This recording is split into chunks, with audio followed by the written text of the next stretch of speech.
మరి రెవరెండ్ వందన బాబాయ్ గారిని మీరు నిలబెట్టుకొని సంఘమును మీరు బలపరచమని అడుగుచూ ఉన్నా.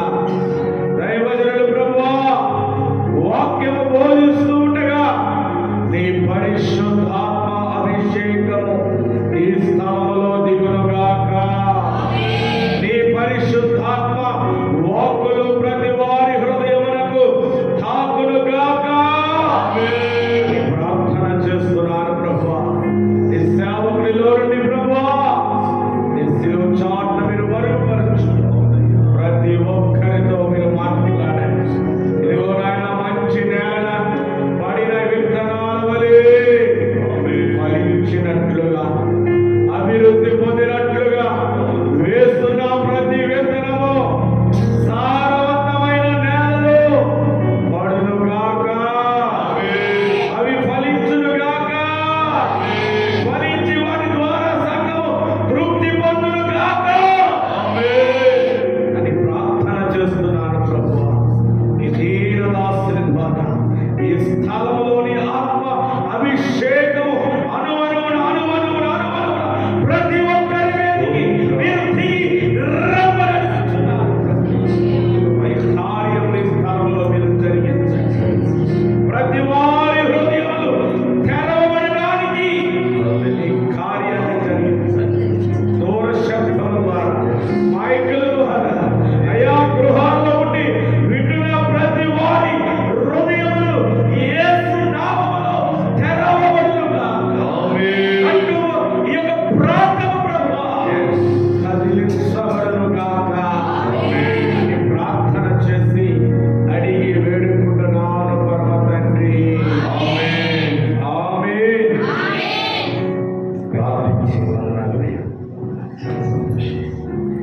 ప్రార్థించిన దైవజనులకి సంఘపక్షాన మరొకసారి ప్రత్యేకమైన వందనాలు. వారికి తడువు చేయొద్దు. మన మధ్యలోనికి దేవుని మాటలు మన మధ్యకి మోసుకొచ్చిన దైవజనులు రెవరెండ్ జే వందన బాబాయ్ గారు మన మధ్యలో ఉన్నారు. కాబట్టి మీరందరూ ఆశ కలిగి వచ్చారని నేను అనుకుంటున్నాను. మీ అందరి ఆశను దేవుడు తీర్చి తృప్తిపరచునుగాక. హల్లెలూయా. కాబట్టి చప్పట్లు కొడుతూ దైవజనులకి సమయాన్ని అప్పగిద్దాం. దైవజనులు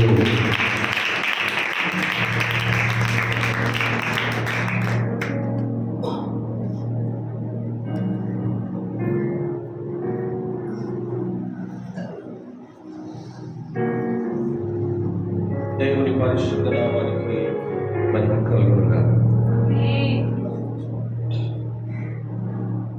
హల్లెలూయా. Praise the Lord. హల్లెలూయా.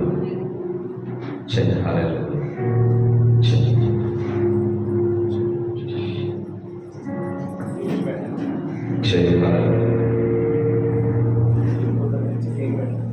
హల్లెలూయా.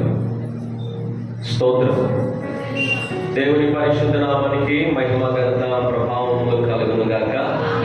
మన ప్రభువును ప్రాణప్రియుడైన యేసుక్రీస్తు నామములో మీ అందరికీ వందనాలండి. వాక్కలు చెప్పలా వందనాలు. దేవుడు మిమ్మల్ని దీవించి ఆశీర్వదించునుగాక. ఈ ఉదయకాల సమయంలో ప్రేమతో ఆహ్వానించినటువంటి దైవజనులు, దేవుని దాసులు నరేష్ పాస్టర్ గారికి, అదేవిధంగా పాస్టర్ గారికి నా నిండు ప్రేమ వందనాలు తెలియజేస్తూ ఉన్నాను. అదేవిధంగా నాతో పాటు కలిసి దేవుని పరిచర్యలో దైవ సేవకులు కళ్యాణ్ బాబు గారు కూడా అనేక ప్రాంతాల్లో వాడబడుతున్నారు. వారికి నా హృదయపూర్వకమైన ప్రేమ వందనాలు తెలియజేస్తున్నాను. పిల్లరా, దైవజనులు మన ఫస్ట్ నైట్ అంటే మొదటి రాత్రి రావాల్సింది నేను. కానీ దైవజనులు ఫోన్ చేసి, పాస్టర్ గారు మా రోడ్లో కొంచెం బాగా గుంటల్లో నీళ్ళు వచ్చాయి, మీరు కారు వేసుకొని వస్తానంటారు, కొంచెం ఇబ్బంది పడతారేమో అని అంటే, యాక్చువల్గా మనం చాలా ప్రాంతాలకు వెళ్ళాం, పాస్టర్ గారిని ఇట్లా అంటారని ఆలోచించి శనివారం పగలు రండి పాస్టర్ గారు అన్నారు. ఇప్పుడు వస్తుంటే దైవజనులు చెప్పిన మాట ఇప్పుడు గుర్తొచ్చింది, ఎందుకు వేసుకురావద్దా. పరిస్థితి అంత తీవ్రంగా ఉంది. ఏదేమైనా మీరందరూ గట్టిగా ప్రార్థన చేయండి. నాకు అప్పుడు అనిపించింది, గర్భిణీ స్త్రీలు ప్రసవించే టైంలో హాస్పిటల్ అక్కడికి వెళ్ళే లోపలనే దేవుని కృపను బట్టి ఇక్కడే ఫ్రీ డెలివరీ అయిపోతారేమో వీళ్ళరా అని బాధేసింది. వస్తూ మాస్టర్ గారు నేను అదే అనుకున్నాను. చాలా కష్టపడి మరి ఈ ప్రాంతానికి వచ్చి దైవజనులు మీకోసం ప్రార్థన చేస్తున్నారు, పరిచర్య చేస్తున్నారు. ఏమండి, దేవుని సువార్త రేయనక పగలనక ఎండనక వాననక ఎన్ని కష్టాలు వచ్చినా దేవుడు పిలుచుకున్నాడు కనుక ఆయన పనిని నమ్మకంగా చేయాలని దేవుని కొరకు ప్రయాసపడుతున్న గొప్ప దైవజనులను బట్టి ఒకసారి చప్పట్లు కొట్టిస్తున్నాం. మీ చప్పట్లో మీ మాస్టర్ గారి మీద ఎంత ప్రేమ ఉందో తెలియజేస్తాయి అన్నాడు ఒక భక్తుడు. నేను అనలేదు, ఒక భక్తుడు అన్నాడు. రైట్ పిల్లరా, మరి దైవజనుల కంటే ముందుగా పెద్దయ్య గారు, జోసఫ్ అయ్య గారు మాకు ఎక్కడ కలిసినా నేను గుడివాడలో ఉండేవాడిని.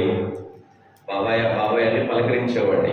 ఎక్కడ కనిపించినా నాన్న ఏంటి సంగతిలో, ఏంటి విషయాలు అని మాట్లాడేవారు, పలకరించేవారు. కొన్ని సందర్భాల్లో మా చెల్లి కూడా మా మందిరానికి వచ్చినట్టుంది. ఒకసారి దానం తీసుకొని కదా వచ్చారు. సేవకులు కూడిక ఒకసారి జరుగుతున్నప్పుడు వచ్చినట్టున్నారు. సో ఏదేమైనా మనకంటే ముందు దైవజనులు విత్తనాలు విత్తారు.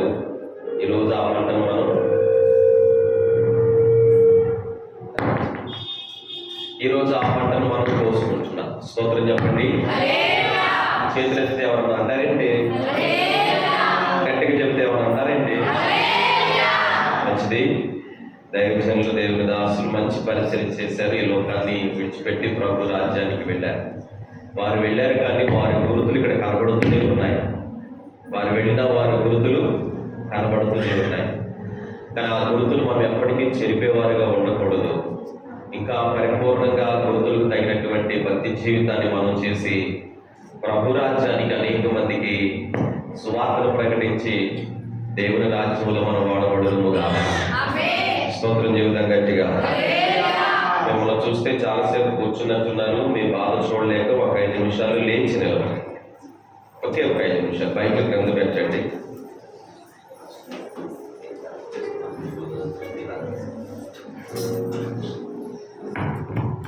ఒక పల్లెలు ఒక వచనం పాడుకుందాం.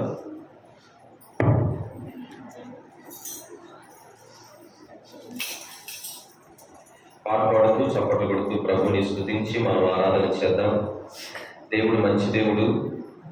ఈ ఆఖరి గుడికలో ప్రభు మనందరితో మాట్లాడడానికి సిద్ధంగా ఉన్నారు కనుక, నిలబడింది మనుషులే కానీ మాట్లాడేది దేవుడు కనుక ఆ పరిశుద్ధాత్మ దేవుని సహాయాన్ని మనం కోరుకుంటూ ప్రభు సందులో మనము ముందుకి కొనసాగుతాం. దేవుని స్తోత్ర, హల్లెలూయా. ఆయన కృప మన ఎడల విస్తరించి నడిపించును గాక. ఆమేన్. హల్లెలూయా. చెప్పండి హల్లెలూయా. దేవుడు మంచి దేవుడు. ఆమేన్. మన ఎడల కృప చూపించుటకు చాలిన దేవుడు. ఎంతైనా నమ్మదగిన దేవుని మనం ఘనముగా ఆరాధన చేద్దాం. ఈ ఉదయకాల సమయంలో ప్రభుని స్తుతిస్తూ, ప్రభుని ఆరాధన చేస్తూ, ఆయన నామాన్ని మహిమపరుచుకుంటూ, పాటలు పాడుతూ, చప్పట్లు కొడుతూ, స్తుతిస్తూ ఏమండి ప్రభు నామాన్ని మహిమపరుచుకుందాం. పరిశుద్ధాత్మ దేవుని ఈ ఆఖరి రోజు, ఈ పగటి కాల సమయంలో ప్రభుని ఆహ్వానిద్దాం. ఎవరు సమీపించలేని తేజస్సులో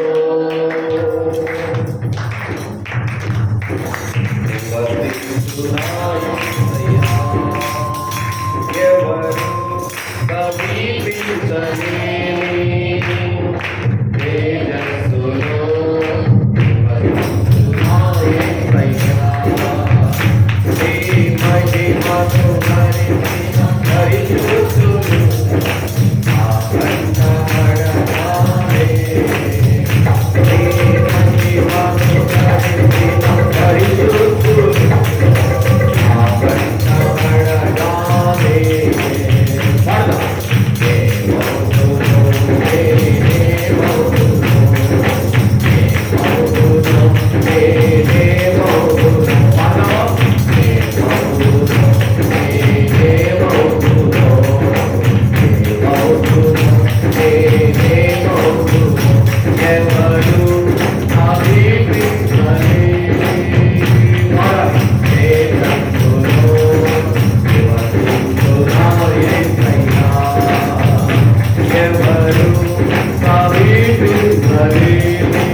మరి గట్టిగా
నుంచి విడిపించడానికి ఇష్టపడుతున్నాడు. కృంగిన వారు లేవనెత్తడానికి ఇష్టపడుతున్నాడు. వేదనలో ఉన్న వారిని ఆదరించడానికి ఇష్టపడుతున్నాడు.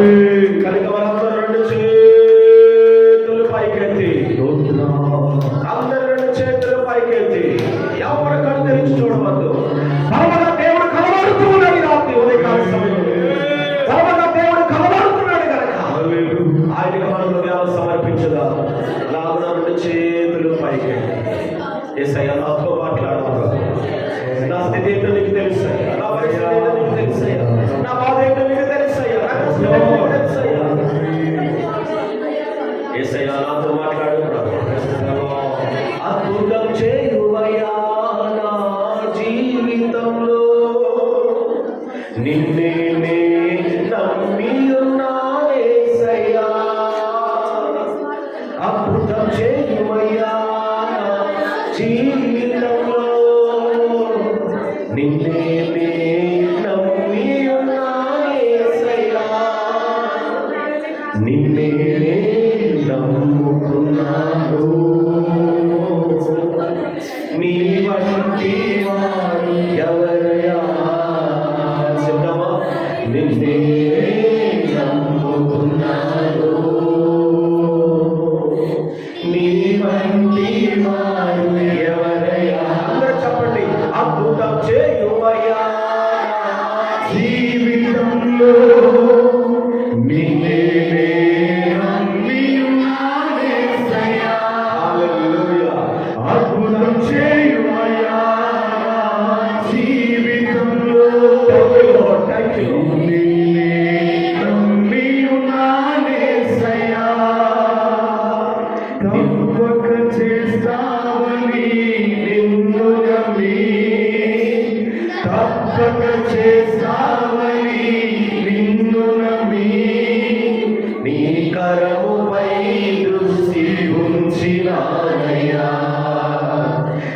కరముపై అందరూ స్వరమెత్తి చెప్పండి గట్టిగా. అద్భుతం చేయుమయ్యా నా జీవితంలో, నిన్నే నమ్మియున్నా యేసయ్యా. అద్భుతం చేయుమయ్యా నా జీవితంలో, నిన్నే నమ్మియున్నా యేసయ్యా. అందరూ కలిసి తప్పక చేస్తావని నిన్ను నమ్మి. Thank you Jesus. Thank you lord. Thank you for presence lord.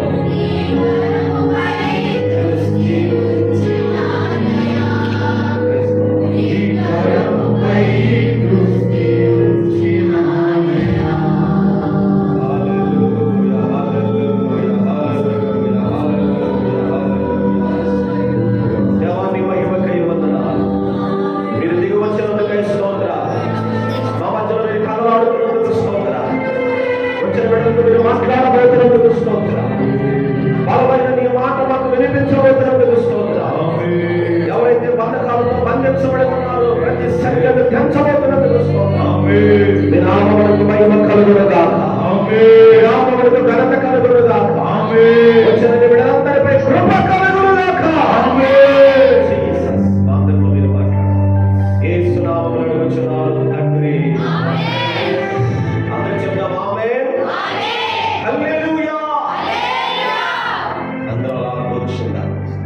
సంతోషంగా నవ్వుతూ కూర్చోండి. Thank you Jesus. దేవుని వాక్యంలోకి వెళ్ళిపోదాం. దైవజనులు నాకు 12 నుంచి 1:30 వరకు సమయం ఇచ్చారు. అందులో ఒక మాట అన్నారు, అర్ధగంట ముద్దు, 30 గంట హద్దు, గంట దాడితే గుద్దు అనండి. అర్ధగంట ముద్దు, 30 గంట హద్దు, గంట దాడితే గుద్దు. ప్రసంగం గంట దాటకూడదట కనుక గుద్దులోకి రాకుండా హద్దులోని ముగించేసి మీ బాధ చూడలేక నా బోధన ముగించేస్తాను. యేసు రక్తమే అనండి గట్టిగా, గట్టిగా అంటే అన్నారండి. యేసు రక్తమే. హల్లెలూయా. సంఖ్యాకాండము 17వ అధ్యాయం తెరవండి. ఎవరైనా చదివే వాళ్ళు గట్టిగా గట్టిగా చదవండి. మీ దగ్గర పరిశుద్ధ గ్రంథాలు అయితే క్లియరా? Please open your Bible. సంఖ్యాకాండం 17వ అధ్యాయం 8వ చరణం. మరునాడు మోషే సాక్ష్య గుడారములోనికి వెళ్ళి చూడగా లేవి కుటుంబముదైన అహరోను కర్ర చిగుర్చి ఉండెను. అది చిగుర్చి పూలు పూసి బాదాము పండ్లు గలనాయను. ఇప్పుడు నా వైపు చూడండి పిల్లల. ఆదికాండము, నిర్గమకాండము, లేవియకాండము, సంఖ్యాకాండము, ద్వితీయోపదేశకాండం, వీటిని పంచకాండాలు అన్నారు. ఏ కాండాలు చెప్పాలి? ముసుగులేసుకోండి, మర్యాదగా ముసుగులేసుకోండి. క్రమం అంటే క్రమమే కదా కదా రైట్. ఆదికాండము, నిర్గమకాండము, లేవియకాండము, సంఖ్యాకాండము, ద్వితీయోపదేశకాండం, వీటిని పంచకాండాలు అన్నారు. పంచ అనగా 5 అని అర్థం. ఈ పంచకాండాలను రాసిన భక్తుడు మోషే. ఎవరండి? మోషే అనగా నీటిలో నుండి తీయబడిన వాడు అని అర్థం. చెప్పండి, దేవులో నుండి. అతను చిన్న వయసులోనే మనందరూ తెలుసు కదా, వాళ్ళ అమ్మగారు నైలు నదులు వదిలేసింది, జమ్ము పెట్టెలో పెట్టి రాజుగారి ఇంట్లోకి వెళ్ళాడు. కొన్ని సంవత్సరాలు అయిన తర్వాత, ఎవరి కాలం వచ్చిన తర్వాత, నా ఇంటికి నేను వెళ్ళిపోవాలని ఆశతో ఇంటికి వచ్చేసాడు. వచ్చిన తర్వాత వాళ్ళ అమ్మ నాన్నగారు అన్నారు కదా, నాన్న నువ్వు ఖాళీగా ఎందుకున్నాను బాబు, గొర్రెలు మేపుకురమ్మని గొర్రెలను అప్పగించారు. స్తోత్రం. బైబిల్లో ఒక మాట ఉంది, నా గొర్రెలు నా స్వరం వింటాయి. చెప్పండి, నా గొర్రెలు. దేవుడు పిల్లారు ఇప్పుడు గొర్రెలు మేపుకోవడానికి వెళ్ళాడు. అలా మేపుకుంటూ కొండ మీదకి వెళ్ళాడు. కొండ మీదకి వెళ్ళినప్పుడు పిల్లారా, గొర్రెలు మేస్తా ఉన్న ఈ మోషేకి ఒక అద్భుతమైన దృశ్యం కనబడుతుంది. నా మాట అర్థం అవుతుందా, వ్యర్థం అవుతుందా? Very good. పిల్లారా, ఒక అదృశ్యమైన దృశ్యం కనబడింది. ఏమిటి ఆ దృశ్యం అని అంటే, ఒక చెట్టు, ఒక పొద కాలిపోతూ ఉంది. ఆ పొదలో నుండి ఒక మెల్లనైన స్వరం వచ్చింది. ఏమిటి ఆ స్వరం అని అంటే, మోషే మోషే అని. ఎవరాన్ని దిక్కులు తిరిగి చూశాడు, కానీ ఎవరు కనబడలేదు. ఆ స్వరం మంటలో నుండి వినబడుతుంది. పిల్లారా, పొద మండుతుంది కానీ పొద కాలిపోలేదు. దానిలో ఒక అద్భుతమైన స్వరం ఏమిటంటే, నా ప్రజలైన ఇశ్రాయేలు ప్రజలు ఐగుప్తు దేశంలో బానిసలైపోయారు, వారిని విడిపించడానికి నువ్వు వెళ్ళాలబ్బాయి అన్నాడు దేవుడు. పిల్లారా, అప్పుడు మోషే అంటాడు, ఏ వెళ్ళమంటా ప్రభువా, నేను నోటి మాంద్యం కలిగిన వాడిని, అంటే నత్తి కలిగిన వాడిని నేను మాట్లాడలేనయ్యా, నా గడగడ మాట్లాడలేను, మాట్లాడాలంటే చాలా టైం పట్టింది ప్రభా, నన్ను కాకపోతే వేరే వాడు చూసుకో ప్రభా అన్నాడు. స్తోత్రం చెప్పవచ్చుగా, చేతులు ఎత్తవచ్చుగా. సరే, దేవుడు ఏమన్నాడు? నువ్వు కాక ఇంకెవరు కాదయ్యా, నువ్వే నాకు కావాలి. నీ తల్లి గర్భంలో ఉండగా పిండమై ఉండగా నేను నిన్ను నిర్మించుకున్నాను కనుక నువ్వే నా మాట మీరు వెళ్ళాలంటే ఎలాగోలా బ్రతిమలాడాడు. పిల్లలు గమనించండి, మోషే ఇశ్రాయేలును విడిపించడానికి ఐగుప్తు దేశానికి వెళ్ళి రాజుగారి ఎదురుగా నిలబడి అడుగుతున్నాడు, రాజా మా ప్రజలైన ఇశ్రాయేలుని మా దేవుడు బయటికి పంపించమన్నాడయ్యా అని అడిగాడు. అర్థమవుతుందా వ్యక్తమవుతుందా? రైట్. అడిగిన తర్వాత రాజు ఏమన్నాడు తెలుసా? మీ వాడు మౌనుడు కదయ్యా, మా దేశానికి వచ్చి మాకు మించిన జ్ఞానం కలిగిన వాళ్ళు అయిపోయారు కనుక వారు బానిసలుగా అయిపోయారు. వాడు నాకు పని చేయాలి, నేను చేయాల్సుకోవాల్సిన పని చాలా ఉంది కనుక వాళ్ళు పని చేసేదాకా వాళ్ళని మా దేశం నుండి బయటికి పంపించను అన్నాడు. స్తోత్రం చెప్పండి. దేవా పంపించనంటాడు ప్రభా, ఏం చేయమని పిల్లలని మోసి అడిగితే దేవుడు మహాకృపను బట్టి ఆ ఐగుప్తు దేశంలో 10 తెగుళ్ళు అంటే 10 రకాలైన అద్భుతాలు దేవుడు మోసి చేయించాడు. ఏమిటా అద్భుతాలు అంటే 1-2 మాటలు మీకు తెలియజేస్తాను. పాము పిల్లల కర్ర పడేస్తే పాము అయింది, పామును పట్టుకుంటే ఏమైంది?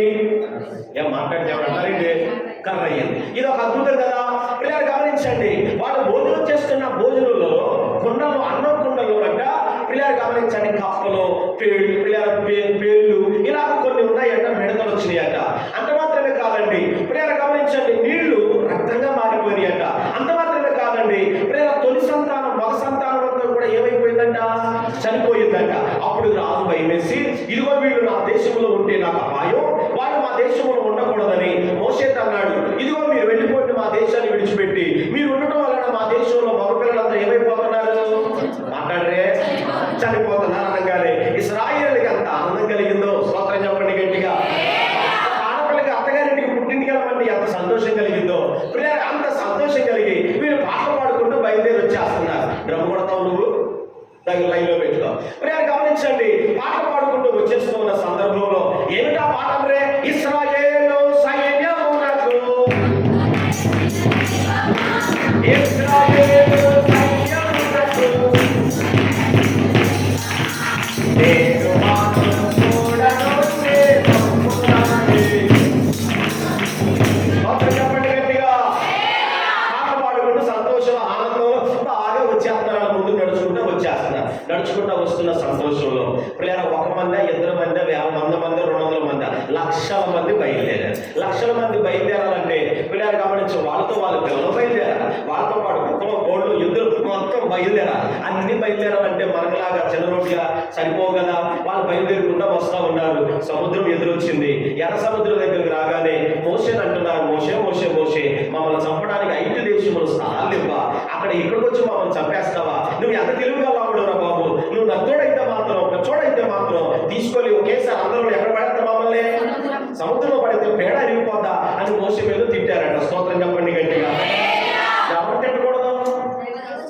దైవజనుడు అసలు తిట్టకూడదు కదా. మనసులో ఎంత బాధ ఉన్నా బాధను దిగమింగుకోవాలి. స్తోత్రం చెప్పండి గట్టిగా.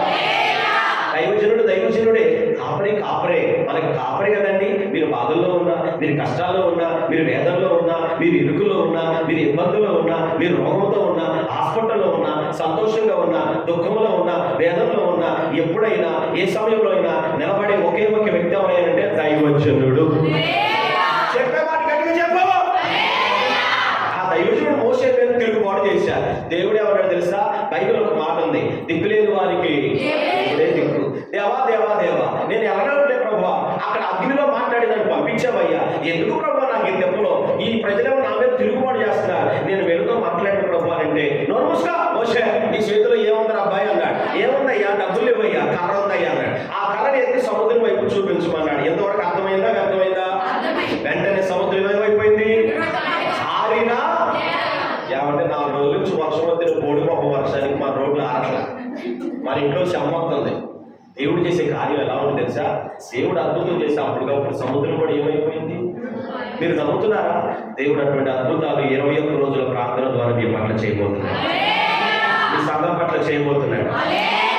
మీ మందిరం చూస్తే నా మందిరం గుర్తొచ్చి గట్టాకం చేసి రక్తం వేసాయి. కాకపోతే కింద నాపరాలు, యాపరాలు, ఏ ప్రాణాలు వేసి అంటారన్నగా అంత వేసి కొంచెం దిక్కు. కాకపోతే ఇలాగే ఉంది సేమ్. ఇలా రాగానే నా మందిరం గుర్తొచ్చేసింది. వీళ్ళ అయితే ప్రార్థన చేసినప్పుడు దేవుడు ఆశ్చర్యకరంగా ఇశ్రాయేలులను ఎర్ర సముద్రంలో నుంచి దేవుడు సముద్రానికి హద్దు ఉంటుందమ్మా, సముద్రానికి అందరూ తీసుకెళ్ళాలంటే హద్దు కనపడిందా? కానీ ఇశ్రాయేలులను ఆరిన నేల మీద నడిపించాడు. నడిపించి అక్కడికి వెళ్ళిన తర్వాత వెనకాల వస్తున్నటువంటి సైన్యాన్ని నచ్చనటి సముద్రుడు ఏం చేశాడు? నేను ఒక మాట మీకు చెప్తాను, మీరు ఆమెన రాని. మిమ్మల్ని బాధిస్తున్న శోధనైన, మిమ్మల్ని కృంగతీస్తున్న అనారోగ్యమైన, మిమ్మల్ని వేధిస్తున్న అప్పుల భారమైన, మిమ్మల్ని వెంటాడుతున్నటువంటి సమస్యలైన ఈ రోజు ఈ ఉపవాస కూడికను ముగించే రోజున ఇక మీరెన్నడూ చూడకుండా దేవుడు వాటిని దూరపరచునుగా. నడి సముద్రంలో ముంచేశాడు. వారు నడుచుకుంటూ వచ్చారు. ఇలాగా అద్భుతాలు అన్నా దేవుని స్తోత్రం చెప్పండి. 103వ కీర్తనలో ఆయన చేసిన ఉపకారములు దేనిని మీరు అంత మంచోడు తెలుసా? 103 గారు బైబిల్ తిరిగేస్తారు. సండే స్కూల్ పిల్లలు చెప్పేస్తారు మా కంటక వాక్యం. నా ప్రాణమై యెహోవాను సన్నిధించుము, నా అంతరంగం సమస్తం ఆయన పరిశుద్ధ నామమును సన్నిధించుము, నా ప్రాణమై యెహోవాను సన్నిధించుము. ఆయన చేసిన ఉపకారం దేనిని. ఇప్పుడు వీళ్ళు బయటకు వచ్చి మోసే ఎంత గొప్పడు అయ్యా, కష్టం వచ్చినప్పుడు మోసేని తిట్టారు, సంతోషం వచ్చినప్పుడు నువ్వు ఎంత గొప్పడు అయ్యా అన్నారు. దేవుడు బిడ్డలారా గమనించండి, ఘనత పెరిగినప్పుడు బిడ్డలారా గమనించండి, గర్వం రాకూడదు. ఏం పెరిగినప్పుడు? ఘనత పెరిగినప్పుడు గర్వం రాకూడదు. డబ్బు పెరిగినప్పుడు అహంకారం రాకూడదు. స్తోత్రం చెప్పండి గట్టిగా. నాతో చెప్పండి ఈ మాట. ఏమున్నా లేకున్నా, ఎవరున్నా లేకున్నా, ఏదున్నా లేకున్నా అంటే ఏమున్నా లేకున్నా, ఎవరున్నా లేకున్నా, ఏదున్నా యేసయ్య ఉంటే చాలు మనకి. హల్లెలూయా, హల్లెలూయా. నడుచుకుంటూ వచ్చారు. మధ్యలోకి రాగానే ప్రేరణ నడిచి వచ్చారేమో ఆకలేసింది, కేకలేసి అనంటే ఆకలేసింది. ఏంటి మోసే మళ్ళీ చంపడానికి వచ్చాం, ఆకలితో చంపేద్దాం ఈసారి. అక్కడేమో ఎర్ర సముద్రంతో చంపేద్దాం అనుకున్నాం, ఇక్కడ అన్నం పెట్టుకొని చంపేద్దాం అంటే ప్రభువా. ఇక్కడ మళ్ళీ మోసే దేవుడు, ప్రభువా ఈ ప్రజలను తిట్టేస్తున్నారయ్యా, ఈ బాధ తట్టుకోలేకపోతున్నా, ఈ కష్టం తట్టుకోలేకపోతున్నా, దిక్కులేని వాళ్ళకి దేవుడే అని మొదలు పెట్టాడు. ప్రియులారా 20వ కీర్తన 5వ వచ్చిన ఆఖరి లైన్ చదవండి ఎవరిని చదివితే గట్టిగా త్వరగా. మీరు ఎక్స్ప్రెస్ కంటే సూపర్ గా ఉండాలమ్మా. నీవే 20వ కీర్తన 5వ వచనంలో నీ ప్రార్థనలన్నీ యెహోవా సఫలపరచును ఉందా లేదా? నీ ప్రార్థనలన్నీ యెహోవా సఫలపరచును. దేవుడు సభలో ప్రార్థన చేశాడు. బైబిల్లో ఒక మాట ఉంది కదా, విననేరకుండినట్లు ఆయన చెవులు. అర్థమవుతుందా వ్యర్థమవుతుందా? విననేరకుండినట్లు ఆయన చెవులు మందంగా, రక్షించబడినట్లు ఆయన హస్తం స్పర్శకాలే. దేవుడి సందులో ప్రార్థన చేస్తే దేవుడు ఆకాశం నుండి చక్కనైన ఆహారం పెట్టాడు. పెట్టిన తర్వాత కడుపు నిండా తిన్నారు, పేదల వరకు తిన్నారు, నడుచుకుంటూ ముందుకు వెళ్ళిపోతున్నారు. దాహం వేసింది, పంటను చేర్చక ఏమొచ్చింది? నేటి ఇశ్రాయేలు దేశంలో ఆ పంట అలాగే చీలి అలాగే ఉందంట. ప్రియులారా స్తోత్రం చెప్పండి గట్టిగా. మీరు గమనించడం లేదో, ఒకసారి ఇశ్రాయేలు దేశం యొక్క ఆ వీడియోస్ చెక్ చేయండి. ఆ పంట ఇలా చీలుంటుంది, దాని కింద నుంచి చిన్న జలధార ప్రవహిస్తా ఉంది. నేటికి దేవుడు చేసే కార్యం తుడిచిపెట్టేది కాదు, మరుగు చేసేది కానే కాదు. స్తోత్రం చెప్పండి. ఆదికాండ 16 చూడు. ఆదికాండ 16వ అధ్యాయంలో ఆగలు మొరపెడితే ఏమిచ్చాడు దేవుడు? అమ్మా నీటి ఊటొచ్చాడు. ఇప్పటికి ఇశ్రాయేలు దేశంలో ఒక పేడ తీసుకెళ్ళి దాని మీద వేస్తే ఆ నీళ్ళు ఆగిపోయేంత ఓట అంత ఉంటుందంట. కానీ అది ప్రవహించి ఇశ్రాయేలు దేశంలో గొప్ప నదిలాగా మారిపోయిందంట. స్తోత్రం చెప్పండి. అది చేసే కార్యాలు కంటికి, చెవికి, హృదయానికి నమ్ముతున్నారు. స్తోత్రం చెప్పండి. ఇలాగా దాహం తీర్చాడు, ఈయన అద్భుతాలు చేశాడు కదా. గమనించండి ప్రియులారా, ఈ మధ్య మా సంఘంలో రక్షించబడిన, కొత్తగా రక్షించబడింది, నెల దాటింది విశ్వాసి గుళ్ళోకి వచ్చి మోకరించి యేసయ్యా యేసయ్యా ఇది ఇట్లా ప్రార్థన చేస్తాను, ప్రభువా దెమ్మరించు కుమ్మరించు అనండి. చెప్పండి, దెమ్మరించు నింపే పంపే అంటుంది. ఏంటి అమ్మాయి అన్నారు, ఆశీర్వాదాలు అయ్యారు అంటుంది. బాప్టిస్ట్ తీసుకుని ఎన్ని నెలలు అయింది? నెలే. ఈ నెలలో మీకు ఏం కావాలట? దేవుడు దెమ్మరించాలట, కుమ్మరించాలంట. ఏంటి అమ్మాయి అంటే ఆశీర్వాదం. అమ్మాయా 22,000 సంవత్సరాలు సేవకు వచ్చాను, అప్పటి నుంచి ఇప్పటి వరకు నేను ఎప్పుడు కూడా ఈ ప్రార్థన చేయలేదు. అమ్మాయ నువ్వు నెల పైటలు తీసుకున్నావు, ఏం దెమ్మరించాలంట? ఆశీర్వాదం దెమ్మరించాలంట. నేనేమంటాను తెలుసా, దేవుడు సందులో మనం ఎప్పుడైతే అడుగు పెట్టామో దేవుడు మనం అప్పుడే ఆశీర్వదించాడు. అందరూ నాతో చెప్పండి మాట, నా తలపై దేవుడు ఆశీర్వాదం నిలబడి ఉన్నది. మనందరి తలపై ఏముంది? మనం ఆల్రెడీ దేవుని చేత ఆశీర్వదించబడిన వ్యక్తులం. ఆమేన్. హల్లెలూయా, హల్లెలూయా. ఇలాగ దేవుడు ఎన్నో అద్భుతాలు చేశాడు కదా, ఎన్నో ఆశ్చర్యకార్యాలు చేశాడు కదా. ఇశ్రాయేలు పట్ల అద్భుతాలు చేశాడని దేవుడు ఏం చేయాలనుకున్నాడు తెలుసా? ఒక దినాన నా ప్రజలైన వారిని పరీక్షించాలి అనుకున్నాడు. ఏం చేయాలనుకున్నాడు? ఆదికాండం 22వ అధ్యాయంలో అబ్రహామును యెహోవా పరిశోధించదని రాయబడి ఉంటుంది. ఏం చెప్పారు? అబ్రహామును యెహోవా ఎప్పుడు పరిశోధించాడు తెలుసా? ఒకే ఒక కుమారుడిని 100 సంవత్సరాల వయసులో ఇచ్చాడు. ఆ కుమారుడు బలుమని పరిశోధిస్తే దేవుడైన యెహోవా మాట మీద అబ్రహాము దేవునికి లోబడి దేవుడి బిడ్డలారా కొండ మీదకి వెళ్ళి బలిపీఠం కట్టి ఆ బలిపీఠం మీద రాడు పెట్టి దేవుడి బిడ్డలారా ఇస్సాకు కాళ్ళు చేతులు కట్టేసి కత్తి ఎత్తి చంపబోతున్న సందర్భంలో అబ్రహామా అబ్రహామా నువ్వు ఎత్తిన కత్తిని కిందకి ఎంచమని దేవుడు చెప్పినప్పుడు అక్కడ మాట అంటాడండి, ఇందును బట్టి యెహోవా నీవు నాకు భయపడుచున్నావు. అబ్రహాము అంటాడు, ఇందును బట్టి నీవు నాకు భయపడుచున్నావు. స్తోత్రం చెప్పండి గట్టిగా. హల్లెలూయా. మనం కూడా దేవునికి భయపడే వారుగా ఉందుముగాక, దేవునికి లోబడే వారుగా ఉందుముగాక, ఆయన మాట వినేవారుగా ఉందుముగాక. హల్లెలూయా. పరిశోధిస్తాడు కొన్నిసార్లు, పరీక్షిస్తాడు కొన్నిసార్లు. కరోనా వచ్చింది, పరిశోధన చేస్తే వ్యాక్సిన్లు వచ్చినాయి అంటగా. ఏం చేస్తే వ్యాక్సిన్లు వచ్చినాయి అంటగా. 1-3 వేసుకున్నారంటగా. ఒకడు అమ్మో బయలేసిందంటగా. ఆ టైంలో చచ్చిపోక మిగిలిన మనమే అంటగా. అవునా కదా? కరోనాలో చచ్చిపోగా మనం మిగిలిన ఎందుకు మిగిలించాడో తెలుసా? దేవుడు నిన్ను నన్ను నీ ద్వారా నా ద్వారా దేవునికి ఏదో గొప్ప పని ఉంది కాబట్టి. స్తోత్రం చెప్పండి. దేవునికి ఏదో పని ఉంది కాబట్టి. పిల్లలు చచ్చిపోయిన వాళ్ళ కంటే మనం గొప్పవాళ్ళమా? చనిపోయిన వాళ్ళ కంటే కొంత భాగ్యవంతులమా? ఈ రోజుకి నీ కుటుంబం క్షేమంగా ఉందంటే, ఈ రోజు సంఘం క్షేమంగా ఉందంటే, ఈ రోజు మన బిడ్డలు క్షేమంగా ఉన్నారంటే కేవలం దేవుని ఉచితమైన కృప. అవునా కాదా? స్తోత్రం చెప్పండి గట్టిగా. పరిశీలించాలన్నాడు ఇశ్రాయేలుని. ఇశ్రాయేలు పరిశోధించాలనుకున్నప్పుడు ఇశ్రాయేలు గోత్రికులు 12 గోత్రాలు. ఎవరైనా చెప్తారా? బ్యాంక్స్ గుర్తులేదా? మర్చిపోయారా? తెలియదా? ఏదో చెప్పండి. రైట్. మిమ్మల్ని చూడగానే నాకు అర్థమైంది ఏంటంటే మొత్తానికి మీరు మాట్లాడకూడదని కూర్చున్నారేమో, లేకపోతే మర్చిపోయారని అనుకున్నారేమో అనుకున్నా కానీ బైబిల్ గ్రంథం అంతా పిల్లలు క్లోజ్ చేస్తే ఆఖరిలో పిల్లలు కొన్ని మ్యాప్లు మీకు కనబడతాయి. ఇలా మ్యాప్స్ కనబడతాయి బైబిల్ చివరన. అలా చూడండి ఒకసారి మీరందరూ. ఇలా మ్యాప్స్ కనబడతాయి. పాత ప్రింటింగ్ ఉన్న వాళ్ళకి అది ఈ సిస్టర్ గారు బ్లూ సిస్టర్ మీరు వేలు పెట్టారు కదా, మీరు వేలు పెట్టారు. అక్కడ బాక్స్ ఉందా? ఆ బాక్స్ లో అవి ఏంటో తెలుసా? 12 గోత్రాలు పేర్లు రాశారు అక్కడ. చదువుతారు ఒకసారి. మీరు ఏమనుకుంటున్నారు? రూబేను, షిమియోను, యోదా, జబులోను, ఇస్సాకారు, గాదు, ఆషేరు, నఫ్తాలి, ఎఫ్రాయిము, మనష్షే, బెన్యామీను. మొత్తం ఎంతమంది? 12 మంది. చూసారా లేదా? 12 మంది గోత్రికులు ఉన్నారు. ఇశ్రాయేలు గోత్రికులు 12 గోత్రికులు. స్తోత్రం చెప్పండి గట్టిగా. చెప్పాలి. హల్లెలూయా. యేసు ప్రభువు శిష్యులు ఎంతమంది? 12 మంది. ఇప్పుడు ఆ పేర్లు అడగడం కంగారు కూడా మాట్లాడినాయి. మనం ఇది చెప్పాలేమోనని పిల్లలు గమనించండి. 12 గోత్రాలు పిలిచాడు. పిలిచి ఏమన్నాడు తెలుసా? నానా మీకు ఎన్నో అద్భుతాలు చేశాను, మీకు ఎన్నో ఆశ్చర్యకార్యాలు చేశాను. ఈ 12 గోత్రాలు నేను పరీక్షించాలనుకున్నానయ్యా అన్నాడు. వెంటనే దేవుడి యెహోవా చెప్పిన మాట ప్రకారంగా అక్కడ యాజకుడు ఎవరో తెలుసా? మోషే భక్తుడు. ఎవరండి? మోషే భక్తుడు. మోషే అనేది అర్థం ఏంటన్నాను? నీటిలో నుండి తీయబడిన వాడు అని అర్థం. మోషేతో చెప్పిన తర్వాత మోషే ఇశ్రాయేలు గోత్రికులు 12 గోత్రాలు ప్రకటన చేశాడు. దేవుడు పరీక్షిస్తాడట. పరీక్షించడానికి దేవుడు ఎన్నుకున్నాడట. కనుక ఒక్కొక్క గోత్రం ఒక్కొక్క కర్ర చొప్పున 12 కర్రలు తీసుకుని వచ్చి ప్రత్యక్ష గుడారంలో బలిపీఠము దగ్గర పెట్టండి. ఎన్ని కర్రలమ్మా? 12 కర్రలు. అర్థమవుతుందా? అర్థమవుతుందా? స్తోత్రం చెప్పండి గట్టిగా. ఎన్ని కర్రలమ్మా? 12 కర్రలు. 12 కర్రలు 12 గోత్రికులు. గోత్రాలకు ఒకటి చొప్పున 12 కర్రలు ఇచ్చారు. మనసోటి పిల్లల బలిపీఠం దగ్గర పెట్టారు. ప్రత్యక్ష గుడారంలో పెట్టారు. పెట్టి వెళ్ళిపోయారు. ఇప్పుడు చదవండి 17వ అధ్యాయం 8వ వచనం. మరుసటి దినమున మరునాడు మోషే ఆ ప్రత్యక్ష గుడారంలోనికి వచ్చి చూడగా లేవీ కుటుంబములైన అహరోను కర్ర ఏమైందంటండి? అందరూ చెప్పండి. అహరోను కర్ర ఏమైందంట? ఎన్ని కర్రలు చిన్ని? చెప్పాలమ్మా. ఎన్ని కర్రలమ్మా? ఎన్ని గోత్రాలు?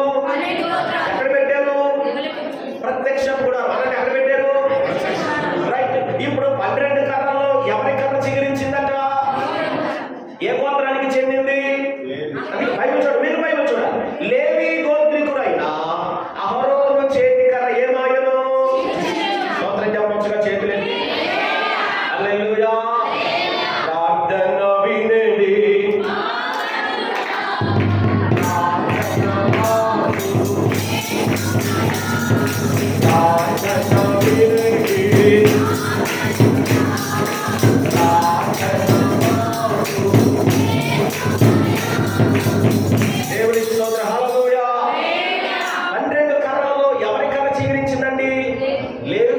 గోత్రీకుడైన అహరోను చేతి కర్ర చిగురించింది. ఇప్పుడు 12 కర్రలో ఒక కర్ర చిగురించింది, 11 కర్రలు ఏమైపోయినాయి అర్థం? చిగురించలేదు అని అర్థం. ఈ దినాల ఉపవాస కూడికల్లో ఈ ఆఖరి రోజు పగటికాల సమయంలో మీతో దేవుడు మాట్లాడాలి అని ఆలోచిస్తూ ఉద్దేశిస్తున్న ఒక అద్భుతమైన మాట ఏమిటంటే, ఈ ఉపవాస పండుగల ద్వారా అహరోను చేతి కర్ర చిగురించినట్లుగా మీరు మీ కుటుంబం చిగురించబోతూ ఉన్నారు. మీ పనులు చిగురించబోతూ ఉన్నాయి. ఆర్థికంగా చిగురు వేయబోతూ ఉన్నారు. మానసికంగా చిగురు వేయబోతూ ఉన్నారు. ఆత్మీయంగా చిగురు వేయబోతూ ఉన్నారు. కుటుంబ పరంగా చిగురు వేయబోతూ ఉన్నారు. అహరోను చేతి కర్ర చిగురించినట్లుగా చిగురు వేయబోతూ ఉన్నారు. అహరోను చేతి కర్ర ఏ సహాయం లేకుండా చిగురించినట్లుగా దేవుడు మిమ్మల్ని కూడా వృద్ధిలోకి తీసుకురాబోతూ ఉన్నాడు. స్తోత్రం చెప్పండి గట్టిగా. చెప్పండి హల్లెలూయా. ఇప్పుడు ఆ కర్రలన్నీ కూడా నీళ్లు పోసారంటే పోయలేదండి, మట్టి పెట్టారంటే పెట్టలేదండి, తడేంటే తడేయలేదండి. ఏ సహాయం లేకుండా అహరోను కర్ర ఏమైంది? దేవుడు చేసే కార్యాలు కూడా ఆగు దేవుడు జరిగిస్తాడు. అసాధ్యమైనవి సాధ్యపరిచే దేవుడు. బైబిల్లో ఒక మాట ఉంటుంది, ఆదికాండం 18వ అధ్యాయంలో దేవుడైన యెహోవా అబ్రహాము ఇంటికి వెళ్ళినప్పుడు సమయం లేదు కనుక త్వరగా చెప్పేస్తున్నాను. శారా నవ్వినప్పుడు, శారా నీవు నవ్వనేలా అని అంటే కనుక, అయ్యా మేము ముసలితనంలో వచ్చాం, మేము స్త్రీధనము ఇదైపోయింది, మా శరీరం మృతతుల్యమైపోయింది కనుక ఈ సమయంలో ఈ వయసులో మాకు పిల్లలు పట్టడం ఏంటయ్యాలంటే, బైబిల్ దేవుడు అంటున్న మాట ఏంటి తెలుసా? యెహోవాకు అసాధ్యమైనది ఏదైనా ఉన్నదా? స్తోత్రం చెప్పండి గట్టిగా. మన దేవునికి సమస్తము, అగ్నిగుండంలో నుండి బయటికి తీసుకురావడం దేవునికి సమస్తము, ఎడారిలో నడిపించడం దేవునికి సమస్తము, ఎండిన భూమిలో పచ్చని చిగురు ఇవ్వడం దేవునికి సమస్తము, నీ బలహీనతలో బలం ఇవ్వడం దేవునికి సమస్తము, నీ అప్పులను తీర్చగలడం దేవునికి సమస్తము, నీ కుటుంబాన్ని ఆశీర్వదించడం దేవునికి సమస్తము, గర్భఫలం లేని వారికి గర్భఫలం ఇవ్వడం దేవునికి సమస్తము, ఈ మందిరాన్ని పూర్తి చేయడం దేవునికి సమస్తము, ఈ మందిరంలో దేవుని ఆత్మలో నింపడం దేవునికి సమస్తము. అందరూ కలిసి చెప్పడం దేవునికి సమస్తము సాధ్యమే. హల్లెలూయా. మన దేవునికి సమస్తము తడి లేకుండా పొడి లేకుండా ఏమీ లేకుండా ఒక కర్ర ఏమైందట? చిగురించిందట. 128 కీర్తన తల చదువుకోండి. 128 కీర్తనలో నీ భోజనం బల చుట్టూ నీ పిల్లలు అచ్చని ఒలీవ మొక్కల వలె ఉంటారు. స్తోత్రం చెప్తాను గట్టిగా. దేవుడు మనం చిగురిని ఇవ్వడానికి ఇష్టపడుతూ ఉన్నాడు. ఆయన కష్టాల చేత ఎండిపోయింది కర్ర, బాధల చేత ఎండిపోయిందని కర్ర, వేదన చేత ఎండిపోయిందని కర్ర, పిల్లల అవమానాల చేత ఎండిపోయింది మన కర్ర. దేవుడు పిల్లలారా, అప్పుల భారం అయిపోయింది, మన కర్రలు ఎండిపోయాయా? మానసిక కృంగాల వలన మన కర్రలు ఎండిపోయాయా? ఏదో విషయాన్ని బట్టి ఎండిపోయిన జీవితంలో, చిగురు లేని జీవితంలో అలాగున బ్రతుకుతున్నామని జీవితంలో జీవిస్తున్నామేమో. నా దేవుడు పరిశుద్ధాత్మ దేవుడు ఈ రాత్రి ఈ ఉదయకాల సమయంలో నీ కర్రను, నీ ద్వారా నీ కుటుంబానికి చిగురు ఇవ్వబోతావు. ఆమేన్ చెప్పండి గట్టిగా. హల్లెలూయా. ఇప్పుడు ఏ గోత్రానికి చెందినవాడు చెప్పండి? లేవి. అహరోను చేతికర్ర మాత్రమే చిగురించడానికి దేవుడు ఆ గోత్రంలో చూసిన లక్షణాలు ఏంటో 1, 2, 3 మాటలు చెప్పి 3 గంటల నుంచి చెప్పేస్తాను. ఉంటానంటే ఉండండి, యేసు రక్తమే చేస్తారా? మీరు అబద్ధం చెప్తారు, నిజంగా మీరు ఉంటారన్నా ఉండరన్నా సరే, మాకు పరిచర్యలు కూడా ఉన్నాయి కదా, మీ అయ్యగారు నాకు టైం ఇచ్చారు కదా, టైంలోనే ముగించబడాలి. స్తోత్రం చెప్పండి గట్టిగా. అందుకే మొదట్లోనే చెప్పాను, అర్ధగంట ముద్దు 30 గంట ఈ హద్దులోనే ముగించేసి నేను మీ బాధ చూడలేక నా బోధ ఆపేస్తాను. అహరోను చేతికర్ర చిగురించడానికి అహరోనులో ఏ గుణగణ లక్షణాలు చూచాడు? ఈ దినాన మనం కూడా చిగురింప చేయడానికి ఏం చూస్తున్నాడు, ఏం ఆశపడుతున్నాడు? స్తోత్రం చెప్పండి. నెంబర్ 1 ఆదికాండం 29వ అధ్యాయం 34వ వచనం. త్వరగా ఆదికాండము 29వ అధ్యాయము 34వ వచనం. ఈసారి నా పెనిమిటి నన్ను హత్తుకొనని. Very good. ఆమె మరలా గర్భవతి అయి కుమారుని కని, తొదకు ఈసారి నా పెనిమిటి నన్ను హత్తుకొని ఉండినని 3 కుమారులు కంటిదనుకొనెను. అందుచేత అతనికి ఏమని పేరు పెట్టింది? ఇప్పుడు ఏ గోత్రం చిగురించింది? ఇప్పుడు ఆ లేవి ఎవరి కొడుకు? Very good. మీకు అర్థమైన రీతిలో చెప్తా. యాకోబుకి 2 భార్య. స్తోత్రం చెప్పండి గట్టిగా చెప్పండి. ఎంతమంది? వాళ్ళిద్దరి గురించి మనం కథ వద్దులేండి, చెప్తే చాలా దూరం అయిపోతుంది. అయ్యగారు పెళ్లి చేసుకోవాలంటే అర్ధరాత్రి పెళ్లి చేశాడు లాభాలు గారు, అవునా కదా? అర్ధరాత్రి పెళ్లి చేస్తే చంద్రకూతురు ప్రేమింది ఎవరినిచ్చాడు? చంద్రాన్ని ఇచ్చి పెళ్లి చేశాడు. అది జబ్బు కలదని రాయబడి ఉంది. కాదు మా మామ కాదు నాకు చిన్నదంటే, ఈ చిన్నదాని కోసం నువ్వు పెళ్లి చేసుకోవాలంటే ఇంకో 7 సంవత్సరాలు పని చేయాలి అబ్బాయి అన్నాడు. ఈ 7 సంవత్సరాలు 14 సంవత్సరాలు అప్పటికే గట్టిగా కన్నాడు పిల్లల్ని. కన్న తర్వాత పెళ్లి అయిపోయిన తర్వాత తెలం తీసుకుని వచ్చేసేస్తున్నాడు. స్తోత్రం చెప్పండి గట్టిగా. పెద్ద కథ ఇదంతా మనకు అనవసరం. యాకోబు ప్రియులారా గమనించండి, ఒక భార్యను ప్రేమించినట్టుగా ఈమెను ప్రేమించలేదంట, ఈమెను ఎక్కువగా ప్రేమించలేదంట. కొన్ని సందర్భాల్లో భర్తలు కూడా డబ్బుంటేనే ఎక్కువగా ప్రేమిస్తున్నారంట. ఈ కాలంలో అందంగా ఉంటే ప్రేమిస్తున్నారంట. భార్యలు కూడా భర్త డబ్బు బాగా తెస్తేనే ఎక్కువగా ప్రేమిస్తున్నారంట. స్తోత్రం చెప్పండి గట్టిగా. ఒక దైవజనుడు నేను ఒక మాట చెప్పమంటారా, భార్యాభర్తల మధ్యలో డబ్బు అనేది పని చేయకూడదు, ప్రేమ అనేది పని చేయాలి. ప్రేమ అనేది పని చేయాలంటే కనుక అది దేవుని ప్రేమలో ఉన్న వారికి మాత్రమే ఆ ప్రేమ పనిచేసింది. స్తోత్రం చెప్పండి. హల్లెలూయా. ఈ మధ్య ఒక ఇంట్లోకి వెళ్తే అది చాలా డబుల్ బెడ్రూమ్ అండి, చాలా అఫిషియల్.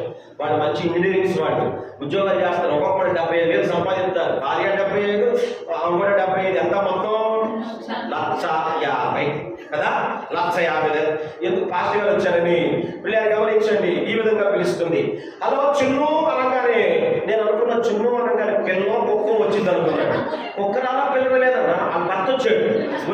ఎవడు వీడు వచ్చాడు అనుకొని హలో చిన్ను అనగానే భర్త వచ్చాడు. చూసారా, భర్త అంటే అంత గౌరవం. ఏమండో అని పిలవాలి లేదా, శ్రీవారు అని పిలవాలి లేదా. బైబిల్లో ఏమని రాసింది, ఎవరో లేవి లేక ఏముంది, ఈసారి నా ఎంత గౌరవంగా పిలిచిందమ్మా. ఎవరిని చెప్పరే, పెనిమిటి అంటే ఎంత బాగుండేది. ఇదివరకు ఏమన్నా తెలుసా, అమ్మ అంటే కడుపులో తీసిపెట్టేది అమ్మ. ఇప్పుడు మమ్మీ డమ్మీ అంటున్నారు. చేసినట్టే అవునా కదా. ఇదివరకు నాన్న అంటే నరాలు అయిపోయాయి, ఇప్పుడు డాడీ బడ్డీ గడ్డి అన్నారు. అవునా కదా, మారిపోయింది. స్తోత్రం చెప్పడం గట్టిగా. యాకోబుని ఏమని పిలుస్తుందో తెలుసా, నా పెనిమిటి అనండి. మీరే చెప్పాలమ్మా, ఏమని పిలుస్తుంది, నా పెనిమిటి.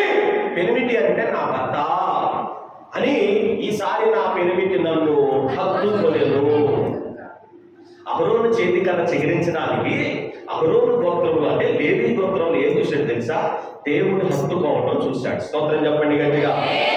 యాకోబు సంతానంలో 4వ వాడైనటువంటి వాడు ఎవరంటే లేవి. ఎవరి కుమారుడు అంటే లేయా కుమారుడు. లేవి అనగా అర్థం ఏమిటంటే యెహోవాను హత్తుకొనుట. చెప్పండి ఎవరిని. గ్రంథంలో ఒక మాట రాయబడింది, వచ్చిన చూపించిన టైం లేదు కానండి, నీకు కలిగిన దానిని గట్టిగా. స్తోత్రం చెప్పండి గట్టిగా. యోహాను సువార్తలో మరొక మాట, దొంగతనం చేయటం హత్య చేయటం వస్తాడు, సాతానుడు వస్తాడు. మనం కలిగిన భక్తిని, మనం కలిగిన విశ్వాసాన్ని, మనం కలిగిన ఆరాధనను, మనం కలిగిన సంఘాన్ని మనం గట్టిగా విశ్వాసంతో పట్టుకొని ప్రభు సన్నిధిలో ప్రార్థన. స్తోత్రం చెప్పండి అమ్మ గట్టిగా. ఈసారి నా పెనిమిటి నన్ను హత్తుకొనెను అనండి. ఈసారి నా పెనిమిటి నన్ను పట్టుకొనెను, హత్తుకొనెను అంది కదండి. పెనిమిటి అనండి. ఎవరండి పెనిమిటి? ఆత్మీయంగా మాట్లాడదాం. దేవుడి మీద యెషయా గ్రంథంలో వద్దాం ఒకసారి. యెషయా గ్రంథం ఎవరండి ఈ పెనిమిటి ఆత్మీయంగా? యెషయా గ్రంథం 54వ అధ్యాయం 5వ వచనాన్ని ఒక మాట ఒకసారి మనం చదువుతాం. యెషయా గ్రంథం 54. ఎవరండి ఈ పెనిమిటి ఆత్మీయంగా? నిన్ను సృష్టించిన వాడు నీకు భర్త అయి ఉన్నాడు. చెప్పారు కదా, పెనిమిటి అంటే ఎవరు? భర్త. భర్త అంటే ఎవరు ఇక్కడ? ప్రభు అయినా. ఇప్పుడు మన కష్టాలు ఎవరు హత్తుకోవాలి అమ్మా? దేవుడు అంటే ఎవరు అమ్మా? మనల్ని. దేవుడు అంటే ఎవరు? అయిపోయింది. ఒక మాట కింద అంటే దేవుడు అంటే ఎవరో తెలుసా? ఒక మాట బాగా చెప్పారు. రెండవ మాట, దేవుడు అంటే ఎవరో తెలుసా? మనము చేయలేని వాటిని మన కొరకు చేసేవాడే దేవుడు. స్తోత్రం చెప్పొచ్చుగా. చేతులు ఎత్తితే ఎవరు అంటారంటే గట్టిగా చెప్తారంటే గట్టి హల్లెలూయా హల్లెలూయా. నిన్ను సృష్టించిన వాడు నీకేమై ఉన్నాడు? మనల్ని నిర్మించిన వాడు మనల్ని విడిచిపెడతాడా? మనల్ని కన్నవాడు కానకుండునా? మనం నిర్మించిన వాడు వదిలిపెడతాడా? తల్లిన మనుషులేమో కానీ తండ్రైన మనుషు కానీ నేను నిన్ను నడలేదా? చూడుము నా అరచేతులు నిన్ను అవునలేదా? స్త్రీ తన గర్భంలో పుట్టిన చంటి బిడ్డనైనా నేను నిన్ను. స్తోత్రం చెప్పండి గట్టిగా. లాలించును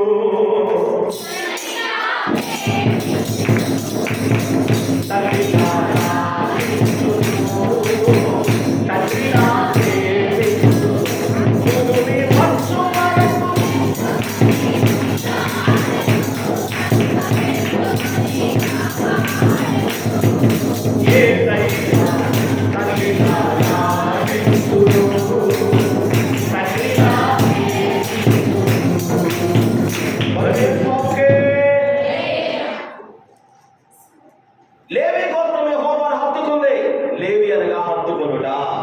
ఈసారి నా పెనిమిటి నన్ను పెనిమిటి అనగా భర్త అనగా ఆత్మీయార్థం. నిన్ను సృష్టించిన వాడు నీకేమై ఉన్నాడు? మరి నేను ఒక మాట అంటాను, మన కష్టాలను ఓదార్చడానికి, మన బాధల్లో నిలబడడానికి మనుషులుండరేమో కానీ దేవుడు మనకుంటాడు. ఆయన మనకు కర్త, ఆయన మనకు అండ, ఆయన మనకు భర్త. స్తోత్రం చెప్పండి గట్టిగా. హల్లెలూయా.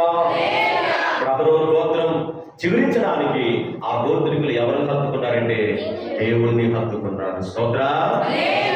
ఇలా మనం ఫలించాలంటే మన జ్ఞానం వలన ఫలించలేమండి, మన ధర్మం వలన ఫలించలేమండి. మీ అందరికీ తెలుసు కేఆర్ పాల్ గారు ఒక దినాన్న ఆయన ఫ్లైట్ వేసుకుని దిగేవాడు అంతే.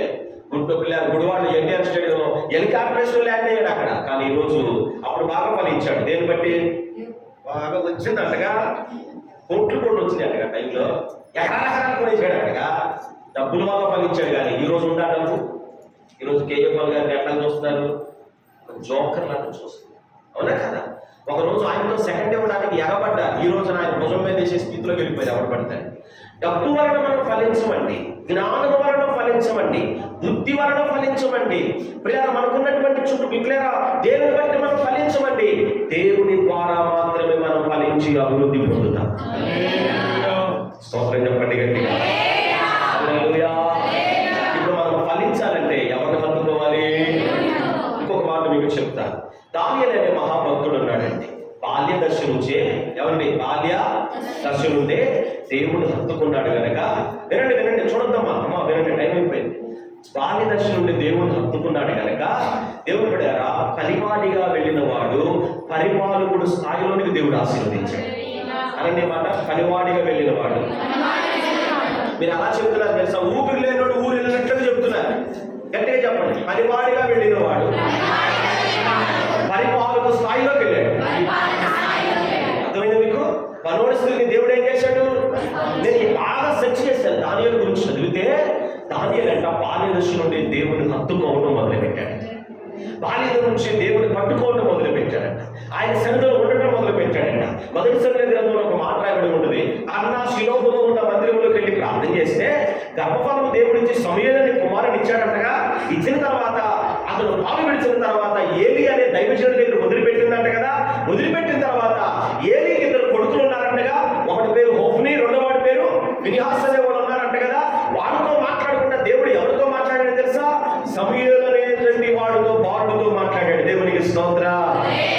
కారణం ఏంటో తెలుసా? సమూయేలు దేవుడు హత్తుకున్నాడు. ఎవరిని హత్తుకున్నాడు?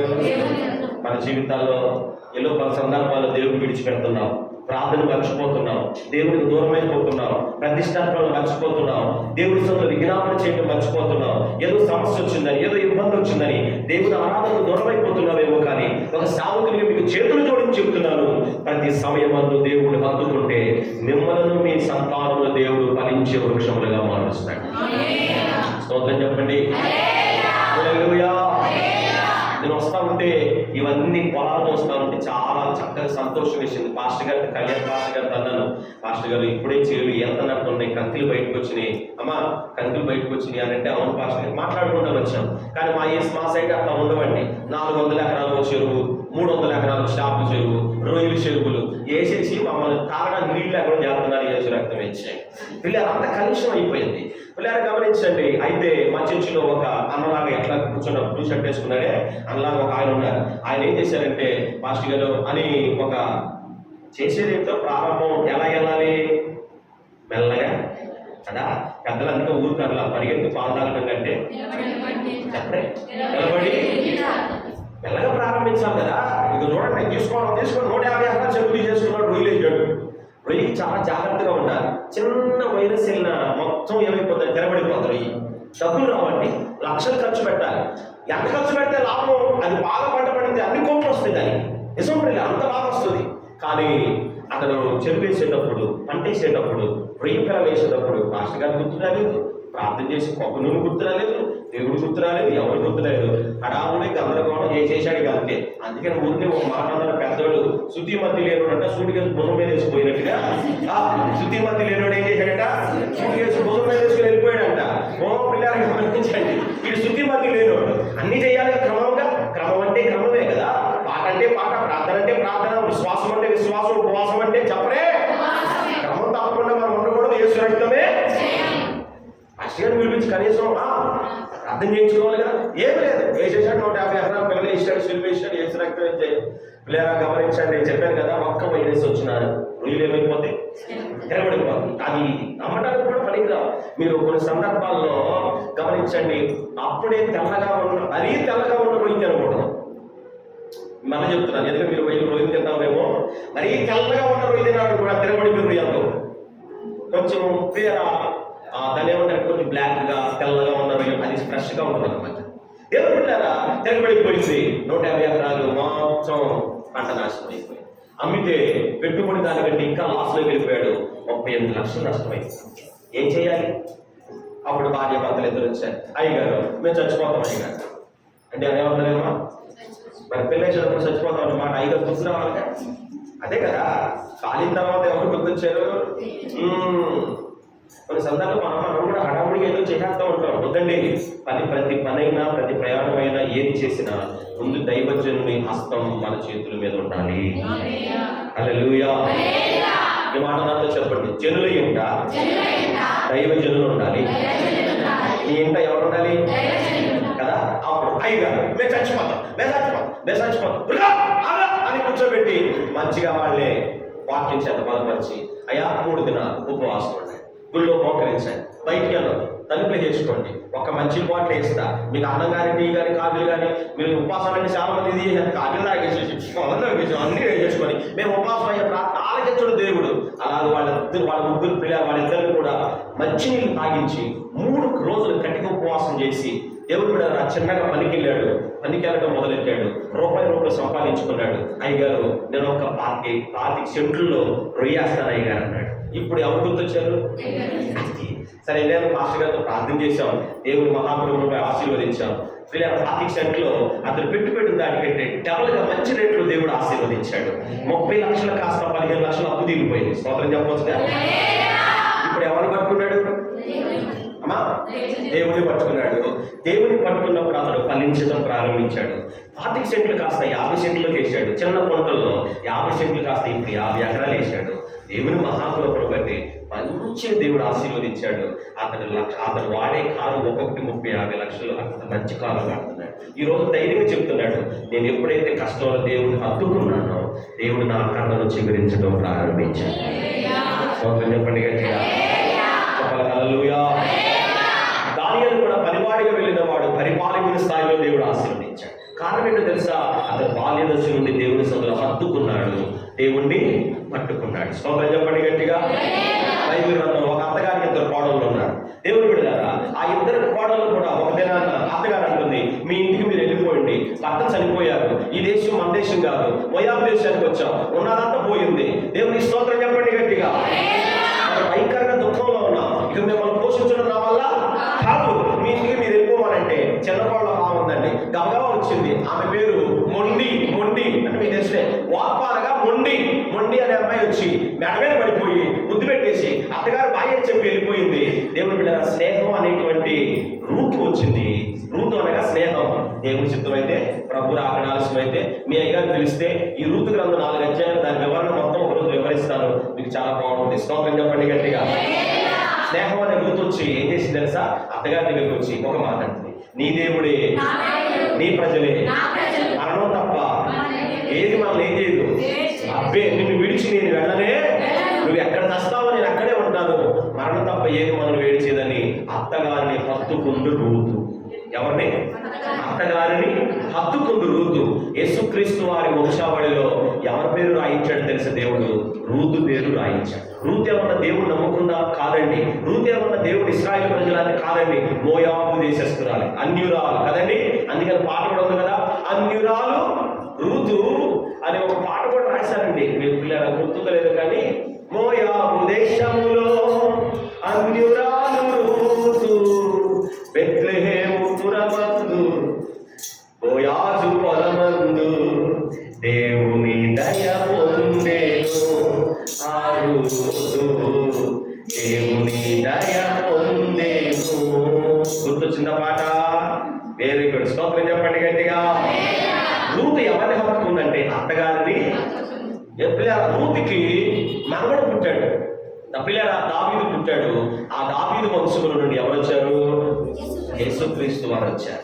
రూతు దావీదికి ఏమైందంటే, దావీదికి రూతు ఏమవుతాడు పిల్లలు ఏమైందంటే దాది అయ్యింది. దావీదు వంశముల నుండి యేసుక్రీస్తు వారు వచ్చారు. రేపు ఒక్కరు ఎలాగండి నవంబర్ డిసెంబర్ మొదటి కాడి నుంచి దావీదు పట్టణం మందు నేడు రక్షకుడు మీ కొరకు హల్లెలూయా హ్యాపీ క్రిస్మస్ అంటారు పిల్లలు. ఇప్పుడు దానికి మూల పురుషురాలు ఎవరో తెలుసా? ఎవరండి? రూతు ఫలించి అభివృద్ధి పొంది విస్తరించడానికి కారణం ఏంటనుకుంటారు? దేవుణ్ణి హత్తుకుంది. ఎవరిని? ఒక మాట, నీ దేవుడే. ఇప్పుడు ఇశ్రాయేలు దేవుడిని హత్తుకుంది కనుక రూతుని దేవుడు ఫలించి కొమ్మగా దేవుడు మార్చి ఈ మధ్యాహ్న సభలో దేవుడు అంటున్నాడు, రూతు వల్ల మీరు దేవుడిని హత్తుకుంటే, దానియేలు వల్ల దేవుడిని హత్తుకుంటే, లేవి వల్ల దేవుడిని హత్తుకుంటే, అహరోను వల్ల దేవుడిని హత్తుకుంటే మన జీవితాల్లో కూడా దేవుడు మన జీవించి అభివృద్ధి పరుస్తున్నాడు.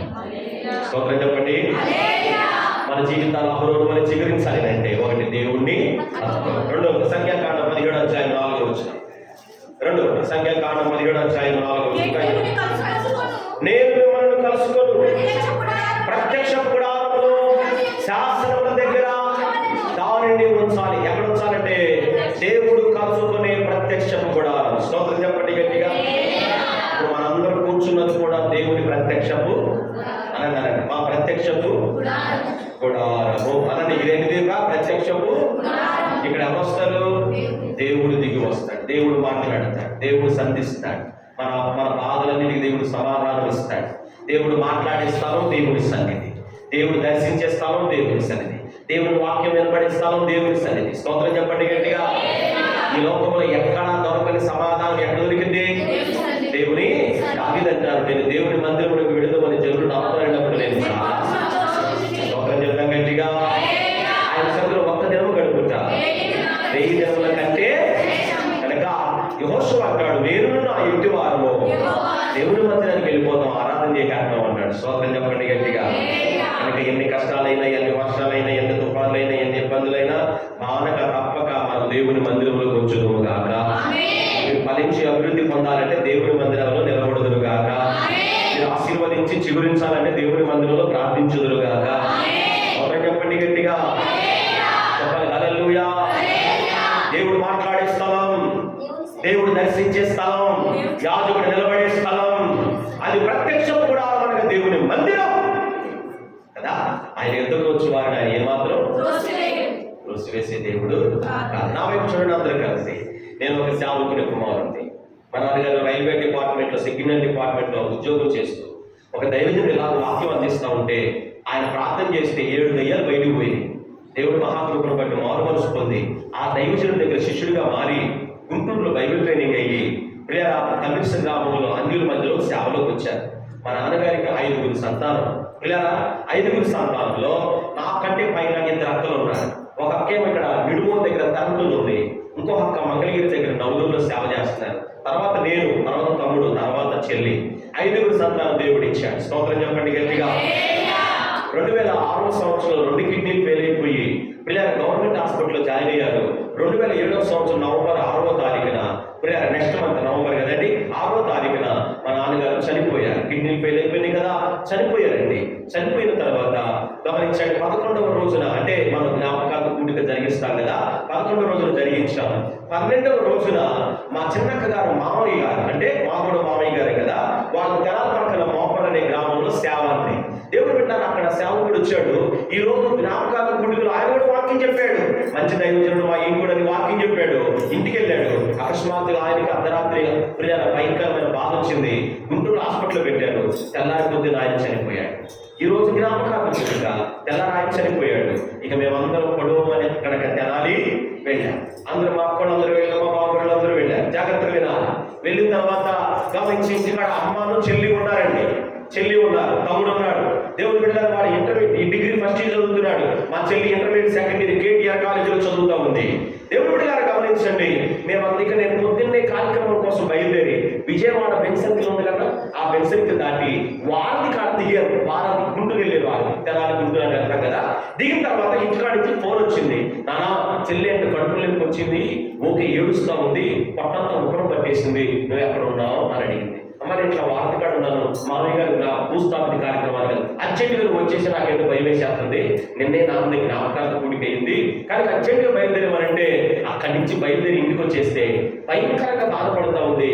పిల్లలు మా పెద్దక్క గారు వచ్చారు, ఇద్దరం కలిసి ఆ బిడ్డను ఎక్కించుకొని గుడివాడలో ప్రజా వైద్యశాల ఉంది, అక్కడికి వెళ్తే డాక్టర్ గారు అన్నారు చాలా సీరియస్ కండిషన్, ఈ అమ్మాయిని అర్జెంటుగా విజయవాడ ఎన్ఆర్ఐ హాస్పిటల్కి మంగళగిరికి తీసుకెళ్ళమన్నారు. మంగళగిరికి తీసుకెళ్ళమండి. తీసుకెళ్ళిన తర్వాత సంతకం చేయించుకున్నారు, ఎక్స్రే తీయించుకున్నారు, హాస్పిటల్ ఆపరేషన్ థియేటర్లో తీసుకెళ్లారు. ఆమెకు ఆపరేషన్ చేయడానికి సిద్ధమయ్యారు. అక్కడ భూస్థాపన కార్యక్రమం జరుగుతూ ఉంది. మట్టిలో గోతులు పెట్టి ఇక మట్టేస్తారు కదా పాస్టర్ గారు, అక్కడ మట్టేశారు. ఇక్కడ హాస్పిటల్లో ఉన్న మా చెల్లి కూడా చనిపోయింది. ఇది యాదార్థం. ఏంటంటే అంటే 24 గంటల కడుపులోకి వచ్చి ఈ పేరు బ్లాస్ట్ అయిపోయిందట. బ్లాస్ట్ అయిపోవడం వల్ల వాంతులు కూడా పచ్చగా రావడం, పసుపుగా రావడం మొదలైంది. 11వ రోజున నాన్నగారి జ్ఞాపకార్థం కూడిక, 12వ రోజున మామయ్య గారు చనిపోయారు, 13వ రోజున మా చెల్లి ఒకే నెలలో 15 రోజుల వ్యవధిలో 2 మరణాలు మా కుటుంబాన్ని ఇలా కదిలించేశాయి. ఎవరు చెప్పుకోవాలో తెలియలేదు. ఇంటికి చెల్లి చనిపోయిందనే వార్త వినపడగానే ఇంట్లో కాడ ఉన్న మా అమ్మగారు కోమాలకు వెళ్ళిపోయింది. మా విశ్వాసులు ఇంట్లో పెట్టి తలిపేసి బయటికి రాకుండా కాపాడి, నేను గమనించండి, ఆకలి చూపట్టాడు కదా, ఇంటి గుమ్మం బయటే మా చెల్లిని శవంగా పడుకోబెడితే బయటకు రాకుండా మా అమ్మగారు ఆపేశారు. మేమందరం అయోమయంలోకి వెళ్ళిపోయాం. ఏంటి ప్రభావ, ఒకటెనకాల ఒకటి ఏంటి నాయన ఒకటి ఏడుపండి. దేవుడు బిడ్డలారా, ఆ రోజు చెల్లిది భూస్థాపితం అయిపోయింది. తెల్లారిపోతుంది, ఎవరికి వాళ్ళు వెళ్ళిపోయారు. 3 రోజుల ప్రార్థన పెట్టుకున్నాం. 3 రోజులు వచ్చిన బంధువులు అందరూ కూడా వెళ్ళిపోయారు, అక్కడందరూ వెళ్ళిపోయారు. దేవుడు బిడ్డలారా, అప్పుడే నేను సేవ నుంచి ట్రైనింగ్ అయ్యి మెడ్రాస్లో, నేను కళ్యాణ్ గారు ఒకే చోట ట్రైనింగ్ అయ్యాం మెడ్రాస్లో. ఇద్దరు అప్పుడే వచ్చాం. పిల్లలు వచ్చిన తర్వాత ఎవరి ప్రాయంలో ఉంది, పెళ్లి కాలేదు. గమనించండి, అది మధ్యలో సేవ. ఎవరికి వాళ్ళు 2 మరణాలు మా ఇంట్లో జరిగేసరికి మా ఇంటికి పలకరించడానికి కూడా రావడానికి భయపడ్డారు. ఎందుకని? ఆ శని మన ఇంట్లోకి వస్తుందని. దేవుడు బిడ్డలారా, మరణించారు. 2 మరణాలు వచ్చేసినాయి. దుఃఖంతో ఏం చేయాలో తెలియలేదు. ఒక శనివారం కాల సమయంలో తమ్ముడు గుడివాడ డిగ్రీ చదవడానికి వెళ్తున్నాడు. దేవుడు బిడ్డలారా గమనించాడు, బిఎస్ఎన్ కాలేజీలో వెళుతూ ఉంటాడు. అన్నాడు, అన్నయ్య అన్నం ఉంటే వండు, పచ్చడేసుకుని వెళ్తానన్నాడు. దేవుడు బిడ్డలారా, సరే అన్నం వండుదామని బియ్యం దగ్గరికి వెళ్తే ఈ హడావుల్లో ఈ సరుకులు ఉండాలని అవి ఉండాలని మనకు తెలియదు కదా. తెలియక పిల్లలు ఏం చేశారంటే వదిలిపెట్టేసరికి మా అమ్మగారు మా పెద్దకులు ఇంటికి వెళ్ళిపోయింది నిడుమోలు. నేను మా తమ్ముడు ఇంట్లో ఉన్నా. బియ్యం డబ్బులో పిల్లలు బియ్యం లేదు.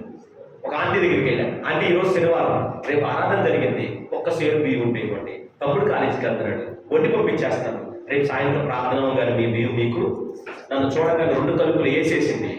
మీకు బియ్యం ఇవ్వదని లోపలికి వెళ్ళిపోయి గట్టి తిడుతూ ఉంది. నువ్వు చదువుకుంటా ఉంది. ఎందుకో తెలుసా, ఒకే నెలలో 15 రోజుల వ్యవధిలో 2 చనిపోయారు. ఎవరు చెప్పుకోవాలని తెలియదా, ఎవరి ప్రాయంలో ఉన్నారు. దుఃఖం తన్నుకుంటా వచ్చేస్తా ఉంది. ఒక కాలంలో గడ్డి దిగిపోతే కాలంలో ఉన్న నీళ్లు ఎలా బయటకు వస్తాయో గుండెల్లో నుంచి వేదన వచ్చేస్తా ఉంది. ఎవరికి చెప్పుకోవాలో తెలియక దేవుని సందులోకి ఎలా బలిపీఠం ఉంటుంది, బలిపీఠం దగ్గరికి వెళ్ళి మోకాళేసి, దేవా నా దిక్కు నీవయ్యా, ఎవరి ప్రాయంలో ఉన్నారు, బియ్యం అడిగితే ఇబ్బంది ఆయన కలిపేసేసింది. నన్ను పోషించాల్సింది నువ్వే, నన్ను నడిపించాల్సింది నువ్వే. తమ్ముడు కాలేజీకి వెళ్తారంట. ప్రభు ఎవరు ప్రభు, బంధువులు రావట్లేదు, స్నేహితులు రావట్లేదు. నా ఫ్రెండ్స్ చాలా మంది ఉన్నారండి, ఫ్రెండ్స్ ఒక్కరు కూడా రాలేదండి. కనీసం మా గ్రామంలో ఉన్న ఒక్క పురుషుడు కూడా, అయ్యా ఇలా జరిగింది, మీకు ఎవరు తింటున్నారు, ఏం చేస్తున్నారు అని పలకరించి వాళ్ళకు రావట్లేదు. ఎందుకో తెలుసా, మా ఇంట్లో ఉన్నది వాళ్ళ ఇంట్లోకి వెళ్ళిద్దేమోనని ఎవరు కాదు ఆగిపోయారు. ఇలా మోకరించి కన్నీళ్లతో ప్రార్థన చేస్తూ ఉంటే పిల్లరా, నా ప్రయంతా కూడా నీటితో తడిసిపోయింది. పిల్లరా దుఃఖంతో మిగిలిపోయి అలాగే ఏడుస్తూ ఒక పక్కన ఆకలి అవుతుంది, బియ్యం లేదు, పట్టుకొని అలాగే ఏడుస్తూ ఉండగా ఒక పెద్ద ఆయన బండేసుకొని వచ్చాడు. ఆయన చౌదరి కుటుంబానికి చెందిన ఆయన. పాస్టర్ గారు అన్నాడు. వెంటనే బయటికి వెళ్ళాను. ఏంటంటే అంటే మా కోసం ప్రార్థన చేయండి పాస్టర్ గారు, నేను ఒక ప్రాజెక్టుకి నేను వెళ్తున్నాను, నేను ఇంజనీర్ని కాంట్రాక్ట్ తీసుకున్నాను, ఒక ట్యాంక్ కట్టించాలి, దాన్ని మీతో ప్రార్థన చేయించుకుంటానికి వచ్చాను అని అన్నాడు. వెంటనే ప్రార్థన చేశాను. మీరు నమ్ముతారో నమ్మరు, ఆయన బైబిల్లో కానుక పెడితే బిడ్డారా, నా బైబిల్ జిప్పు పట్టట్లేదు, దేవుడు అంత కానుక దేవుడు ఒక్క బియ్యపు గింజ కోసం ఎదురు చూస్తే బియ్యపు కట్లు కనుక్కునేటువంటి ఆశీర్వాదం దేవుడు నాకు ఇచ్చాడు. కారణం ఏంటో తెలుసా, దేవుని సన్నిధిలో మోకరించినప్పుడు. మన జీవితాల్లో ఎన్నో వస్తూ ఉంటాయి, పోతూ ఉంటాయి, ఎంతోమంది వస్తూ ఉంటారు, వెళ్ళిపోతూ ఉంటారు, కానీ మనతో ఉండే నిజ స్నేహితుడు నజరేయుడైన యేసు. స్తోత్రం చెప్పండి. మాకు బంధువర్గంలో ఎంత తక్కువ ఉన్నారు అనుకున్నారా? 7 పెద్దనాలు ఉన్నారు, 5 పిల్లల సంతానం మేము. ఎప్పుడు కనీసం ఫోన్ చేసి పలకరించిన దాఖలాలు లేనే. ఒకవేళ పలకరిస్తే తర్వాత తెలిసింది, ఎక్కడ పలకరిస్తే వాళ్ళ భారం అంతా మేము తీసుకోవాల్సి వచ్చిందో మా మీద వేసేస్తారేమోనని తర్వాత తెలిసింది. అరే మీరు పలకరిస్తారంట, మీరు ఫోన్ చేస్తారంట, మీ భారం అంతా వాళ్ళు తీసుకుంటారేమో, డబ్బులు అడుగుతారేమో అని అడగలేదని, మిమ్మల్ని పలకరించలేదని చాలా మంది చెప్తే చాలా గుండె బద్దలైపోయింది. పిల్లరా దిక్కుతోచిన పరిస్థితులు ఏడ్చాను. ఆ రోజున దేవుడు లేవనెత్తాడు. దేవుడు మహాకృపను బట్టి దేవుడు దర్శనమిచ్చాడు. ఆ దర్శనాన్ని చేత పట్టుకుని నడుము కట్టుకొని నేటి వరకు దేవుడు సువార్త ప్రకటించేశాడు. ఎవరైతే బియ్యం ఇవ్వలేదో ఈ రోజు ఆ తల్లికి నేను నెల కట్ట బియ్యం వేస్తా ఉన్నాను. నేను నా స్థితి ఎప్పుడు మారిందో తెలుసా? దేవుడి సందులో అహరోను కర్ర పెట్టినట్టుగా మోకరించినప్పుడు నా స్థితిని దేవుడు మార్చి. ఒక మాట మీతో చెప్పాలనుకుంటాను. మీరు బాగా ధనవంతులైతే అందరూ మీ చుట్టూ తిరుగుతారు. మీరు బాగా పనిచేసే వాళ్ళైతే మీతో అందరూ పని చేయించుకుంటారు. మీరు బాగా మాట్లాడగలిగితే అందరూ మిమ్మల్ని ఉపయోగించుకుంటారు. ఒకవేళ మీరు బలహీనులైతే ఒక్కడు మిమ్మల్ని పలకరించు, పట్టించుకోడు. కానీ ఒక మాట నేను చెప్తాను, కష్టమైన నష్టమైన బాధ అయిన ఇరుకైన ఇబ్బంది అయినా ఏదున్నా లేకున్నా ఎవరున్నా లేకున్నా ఏమున్నా లేకున్నా యేసు మనతో ఉంటాడు. మనం దేవుని మందిరంలో ఉంటే ఆయన మందిరంలో ఈ ప్రత్యక్ష గుడారంలో కర్రలు పెట్టినట్లుగా మనం కూడా కర్రవల దేవుని మందిరానికి వచ్చి నీవే నా దిక్కు యేసయ్యని ప్రభు సన్నిధిలో ప్రార్థన చేస్తే ఆయన మనల్ని అనాథలుగా విడిచిపెట్టే దేవుడు. ఒక మాట ఉన్నది, తోసివేయబడిన రాయి, తీసివేయబడిన రాయి మూలకు. ఈరోజు ఆ తల్లికి నేనే పోషిస్తా ఉన్నాను. దేవుడు మహాకృప ఏంటో తెలుసండి, పగలో రాత్రి ఏదో దిక్కున దేవుడు సువార్తను ప్రకటిస్తూ ఈ సంవత్సరం మలేషియా అనే దేశానికి వెళ్ళి 3 రాష్ట్రాలలో 9 రోజులు పిల్లరా 11 సంఘాలలో దేవుడు సువార్తను ప్రకటించడానికి ఒక దినాన్ని తిండికి లేని నా జీవితంలో దేవుడు ఈరోజు ఆశీర్వాదకు దేవుడు ఆశీర్వాదం. గట్టిగా చెప్పొచ్చు చెప్పేవాడు. దేవుడు మర్చిపోయే దేవుడు కాదు. ఆయన మందిరంలో ఉన్న వారిని, ఆయన సందుకు వచ్చే వారిని, ఆయన సందులో మోసే అహరోను కర్రవలే ఉన్న వారిని ఆయన ఎప్పుడు చిగురించే దేవుడు. ఆయన ఈరోజు కష్టం వచ్చిందని మీరేం దిగులు పడద్దు. ఈరోజు అవమానం వచ్చిందని దిగులు పడవద్దు. ఈరోజు ఇలాంటి పరిస్థితి ఉందని దిగులు పడవద్దు. దేవుని సందులో అహరోను కర్ర పెట్టినట్లుగా మీరు కూడా నమ్మకంగా ప్రార్థన చేయండి. ఒక దినాన దేవుడు ఖచ్చితంగా మిమ్మల్ని ఆశీర్వదిస్తాడు. స్తోత్రం చెప్పండి. ఒకటి, అహరోను కర్ర చిగురించడానికి దేవుణ్ణి హత్తుకున్నాడు. ఎవరిని? చెప్పాలి. దేవుణ్ణి హత్తుకున్నాడు. రెండవది, ఆ కర్ర దేవుని మందిరంలో ఉంచబడింది. ఎక్కడ ఉంచబడింది కదా? మందిరములోనికి రారండి,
అలా దేవుని మందిరంలో ఉంచబడాలి. రెండవది, దేవుని మందిరంలోనికి రావాలి. మూడవది, చదువుదామా?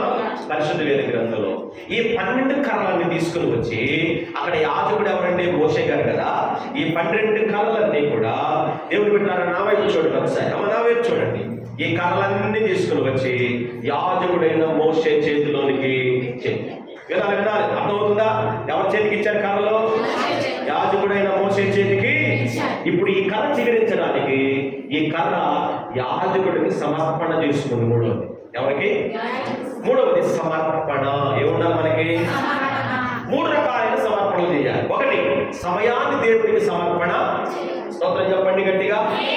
2, హృదయాన్ని దేవుడికి సమర్పణ. 3వది, మనక పిల్లల అర్పణలను దేవుడికి సమర్పణ చేయాలి. ఒకటి, సమయాన్ని దేవుడికి సమర్పణ. సమయం ఉండగానే, దీపం ఉండగానే ఏం చేయాలట? ఇల్లుని చక్కబెట్టుకోవాలి కదా. అందుకని పెద్దవాళ్ళు ఒక మాట, ఇంటికి దీపం మీరేనమ్మా, మీరే ఇంటికి దీపం యేసు రక్తమే. హల్లెలూయా హల్లెలూయా. ఇప్పుడు ఈ కర్మలన్నీ ఎవరికి సమర్పణ చేసినాయి? యాజకుడికి సమర్పణ. మన జీవితంలో కూడా దేవునికి మన జీవితాన్ని సమర్పణ చేసుకోవాలి. దేవుడు ఎంతో సమయం ఇస్తున్నాడు. అనుకూల సమయం దేవుడి సన్నిధిలో వెతకాలి. ఓ ప్రియులారా, ఇదే మిక్కిలి అనుకూలమైన సమయం. నేనే రక్షణ దినం. సమయం ఉండగానే మనము దేవునికి మన జీవితాన్ని సమర్పణ, సమయాన్ని, ప్రార్థనా సమయాన్ని దేవునికి సమర్పణ. రెండవది మన జీవితాన్ని దేవునికి సమర్పణ చేయాలి. మూడవది మనకు వచ్చే దానిలో సమర్పణ, దశమ భాగమును దేవునికి సమర్పణ. మా వాళ్ళు కోతకి వెళ్ళేవాడు. మొదటి రోజున కోతకి వెళ్తే ఎంత కూలితే అంత ఎవరికి ఇచ్చేవాళ్ళు. దాన్ని ప్రథమ ఫలం అంట. మీరు చేస్తున్నారు లేదు కానీ లేకపోతే పెట్టారా, మొట్టమొదటి కూలి ఎంత వస్తే అంత. ఊళ్ళోకి రావడం ఆదివారం ఐదు మొదట నేను కూలికి వెళ్ళానండి, కోతకి వెళ్ళాను, ఇదిగో ఈ 300 ఈ 500 నాకు ఇచ్చారు. దేవునికి సమర్పణ. దేవునికి మన హృదయాన్ని కూడా సమర్పణ చేయాలి. ఎందుకంటే హృదయం సామెతల గ్రంథంలో సులభం. చదవమ్మా, టైం అయిపోయింది. సామెతల గ్రంథంలో మాట్లాడితే, నా కుమారుడు నీ హృదయం నాకు ఇర్మియా గ్రంథం 17వ అధ్యాయంలో తల చదువుకుంటామా, హృదయం అన్నిటికంటే మోసకరమైంది, అది ఘోరమైన దాన్ని గ్రహించగలిగిన వాడు. ఎనగా మొన్న ఎవడు తుల్లో ఒక ప్రాపణ ఏం చేశాడట, పాడు చేశాడు అని అనుమానం వచ్చింది. పాడే చెరువులో పడి గిట్ట కూర్చున్నాడు. వాడి హృదయం పాడైపోయింది. పాపిష్టి కార్యాలు చేయడానికి హృదయమే. అందరు కలిసి నాతో చెప్పండి, మన మనసు బాగుంటే మన మనుషులు బాగుంటారు అనండి. మనసు బాగుంటే మనిషి బాగుంటాడు. అవునా కదా? నవ్వుతో మాట్లాడతాడు అనుకోండి, ఆ మనసు బాగుందని అర్థం కదా. ఎప్పుడు ఇక చూడండి, ఒక నవ్వుడు ఏమున్నది, సీరియస్ ఏ రక్తమే తెలియదు. దేవుడు మన నోటి నిండా ఏమిచ్చాడు? నవ్వునిచ్చాడు. సంతోషంగా దేవుడిని స్తుతించాలండి. ఇప్పుడు స్తోత్రం చెప్పండి గట్టిగా. హల్లెలూయా. మన జీవితం దేవుడికి సమర్పణ చేయాలి. మూడవది, మన హృదయాన్ని దేవుడికి సమర్పణ చేయాలి. మన కానుకలను దేవుడికి సమర్పణ. సమయం వ్యర్థం చేసుకుంటామేమో, వ్యర్థమైన వాటిని చూస్తూ వ్యర్థమైన వాటిని చేస్తూ. ఖాళీ దొరికింది అనుకోండి, మందిరంలోకి వచ్చి, ప్రభా ఏంటి నాయన మా పరిస్థితి, ఏంటి ప్రభా మంచి అని మన సమయాన్ని దేవునికి సమర్పణ. వినండి, ముగిస్తున్నాను. దేవునికి మూడవది సమర్పణ. ఏం చేయాలి? ఒకటి, హత్తుకోవాలి. ఏం చేయాలి? ఒకటి. రెండు, దేవుని మందిరంలోకి రావాలి. ఎక్కడికి రావాలి? మూడు, సమర్పణ చేసుకోవాలి మన జీవితాన్ని. అప్పుడు అహరోను చేతి కర్ర చిగురించినట్లుగా మన కర్రలు కూడా ఏం చేస్తాడు దేవుడు? చిగురింప. ఎండిపోయిన ప్రతి నేలను మరలా చిగురింప చేస్తాడు. పాడిపోయిన జీవితాలు మరలా. ఎందుకంటే ఈ 3 దినాల ప్రార్థనలు అంటే అహరోను చేతి కర్ర చిగురించినట్లుగా మిమ్మల్ని, మీ కుటుంబాన్ని చిగురింప చేయడానికి దేవుడు ఆశపడతాం. స్తోత్రం చెప్తాం గట్టిగా. హల్లెలూయా. మనం ఆదివారం వచ్చిందనుకోండి, ప్రార్థన అంతా అయిపోయిన తర్వాత ఏం పాట పాడతాం? కానుగుల పాట. నేను మలేషియా వెళ్ళాను కదా, మలేషియా వెళ్తే అక్కడ ఏ పాట పాడారంటే కానుగుల పాట అనలేదు బ్రదర్, విత్తనాల పాట అన్నారు. నేను నా దగ్గర విత్తనాలు ఏమంటే సీట్స్ ఏమైనా ఎత్తుకున్నాం. నిజం, మమ్మల్ని తీసుకురాయన ఆ విత్తనాలు ఏంటి అనలేవు. విత్తనాలు అంటే ఎత్తుకో మాకు అట్టగయ్యా, మనం వేసే కానుక ఒక విత్తనం అన్నాడు. ఏంటిది? మనం వేసే కానుక 100 కానుక విత్తనాలు ఇద్దామనుకో, ఫలం ఏమొచ్చింది చెప్పలే? 200 వస్తుందా? ఊరుకోండి. 100 విత్తితే 100, మామిడికాయ ఇద్దితే మామిడికాయ వచ్చిందా లేదా? మరి అటు 1000 అంట. మీరు మరీ ఆశ ఎక్కువైపోయింది. 100 విత్తనాలు విత్తామనుకోండి, చెట్టు ఏమొచ్చింది? అది కదా. మనం ఏది విత్తుతామో అదే పంట. దేవుడు కూడా విత్తనాలు పాట పాడతారు తప్ప కానుకలు పాట పాడకండి. వాళ్ళు అదే చెప్తారు. ఇప్పుడు మనం విత్తుదాం, విత్తనాలు అంటారు. ఎసరక్తమే సౌత్రం చెప్పడం. మా సంఘంలో వింటో 4000 పింఛన్ వస్తుందంటగా, 4000లో కూడా 400 దశభాగం తీసుకొచ్చి చెప్తారండి. ఒక్కొక్కరు ఆశ్చర్యం అయిపోతుంది. అదేమంటే ఒక మామగారిని అడిగారు, ఏంటమ్మా తల్లి ఈ 400 ఉంచుకుంటే ఏ టాబ్లెట్లుగో, గ్యాస్ టాబ్లెట్లుగో, ఇడ్లీగో ఒట్టి అంటగా అట్లా ఉపయోగపడతాయి అంటే, కాదు పాస్టర్ గారు, నేను విత్తితే నా మనసంతానం దీవించబడింది. అర్థమైందా? నేను విత్తితే నా మనసంతానం ఆశీర్వదించు. వాళ్ళ కోసం ఇప్పుడు విత్తుతున్నానండి. వాళ్ళు పంట కోసుకోవాలి కనుక సమర్పణ చేస్తున్న దేవునికి, మీకు కాదు, ఎవరికి? స్వతంత్రం చెప్పాలి గట్టిగా. హల్లెలూయా. ఒకటి దేవుణ్ణి హత్తుకోవాలి, చెప్పండి. ఒకటి దేవుణ్ణి, రెండవ దేవుని మందిరానికి, మూడవది దేవునికి సమర్పణ. ఈ రాత్రి ఉదయకాల సమయంలో అహరోను చేతికర వలె నేను కూడా చిగురించాలయ్యా, నా జీవితం కూడా చిగురింపబడాలని ఆశ కలిగి ఉందంటే కనుక అప్పుడే మోకరించొద్దు. ఒక మాట చెప్పి నేను ముగిస్తాను. దేవునికి సమర్పణ చేసుకుంటే మన బ్రతుకులు ఎలా మారతాయో. దేవుని బిడ్డలారా, మహారాష్ట్ర, కర్ణాటకలో పాత కాలంలో దేవుని బిడ్డలారా ఒక ఒక ఒక ఒక ఒక రకమైనటువంటి పద్ధతి ఉండేది. ఏంటంటే దేవుని బిడ్డలారా, ఆ ఊళ్ళో అందరు పిడకలు చేసి అమ్మేవాళ్ళు. ఇంతవరకు పిడకలు ఉండేయండి. మా చిన్నప్పుడు పిడకలు సావిట్లో ఒక పక్కన ఏం చేసేవాళ్ళు, పైన కట్టి పోతేవాళ్ళు. 20 రూపాయలు 100 పిడకలు అమ్మేవాళ్ళు. ఏసు రక్తం వేసేయం. ఇప్పుడు గ్యాస్ ఉన్న తొందరగా రావట్ల గుళ్ళో ఏసు రక్తం వేసి. ఏంటమ్మా లేటుకు వచ్చేవాళ్ళు, వంట అమ్మలేదు దగ్గర రావడం. ఇంతవరకు పిడకలు వేసినప్పుడు అంతకన్నా ముందు వచ్చేవాళ్ళు. ఇప్పుడు గ్యాస్ వచ్చింది, కుక్కర్లు వచ్చినాయి అంటగా. కుక్కర్ల పేరు మహాలు కూడా పేదనాయి అంటగా. ఇంతవరకు పిడకలు ఉన్నప్పుడు అందరికంటే ముందు వచ్చి గంట ప్రార్థన చేసేవాళ్ళు. వసతులు వచ్చినా దేవుని సన్నిధికి రాలేకపోతున్నాం. యేసు రక్తమే. ఆ కాలంలో పిడకలు అమ్మేవాడు. 2 యవనస్తులకి పెళ్లి చేశారు. దేవుని కృపను పెట్టి వాళ్ళకి గర్భఫలం దేవుడు ఇచ్చాడు. కీర్తనకారుడు అంటాడు, గర్భఫలం యెహోవా ఇచ్చిన తర్వాత ఆ పిడకలన్నీ కూడా ఊళ్ళో మున్సాబు గారులు ఉండేవాడు. ఇంతవరకు ఎవరమ్మా?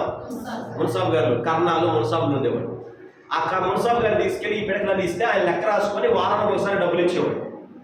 సరే, ఈ పిల్ల కొంచెం చదువుకు, మనకి 50 రూపాయలు రావాల్సిన టైంలో 10 రూపాయలు ఎత్తాడు ఈ మున్సాబు గారు అని ఒకరోజు బాధతో వెళ్ళిపోయి, ఏమన్నా మున్సాబు గారు, అందరూ ఉన్నారు, ఏమన్నా మున్సాబు గారు ఏంటి మాకు 50 రూపాయలు రావాలి, 10 రూపాయలు ఎత్తామని నిలదీసిందంట. మున్సాబు గారికి ఏమొచ్చిందంటే మనిషికి వచ్చినంత కోపం వచ్చింది. మనిషికి వచ్చినంత ఈ మధ్య అట్టకి వచ్చేస్తున్నాడు కొంతమందికి. యేసు రక్తమే ఏంటి నన్నే అడుగుతావా అని ఆ భర్తను పిలిచి, మీ ఆవిడకి ఎన్ని నెలలు రా? 9 నెలలు వచ్చిందండి. మీ ఆవిడకి కడుపు రావడానికి కారణం ఏడు? నేనే కదండి అన్నాడు. కాదు, నేను రానాడు మున్సాబు గారు. ఏ భర్త అయినా మాట అంటే ఊరుకుంటాడా? పిల్లరా, భార్యను చంపుదామని భర్త కర్ర తీసుకొని బయలుదేరితే 9వ నెల గర్భిణీ స్త్రీ తప్పించుకోవడానికి ఎక్కడికి వెళ్ళిందో తెలుసా?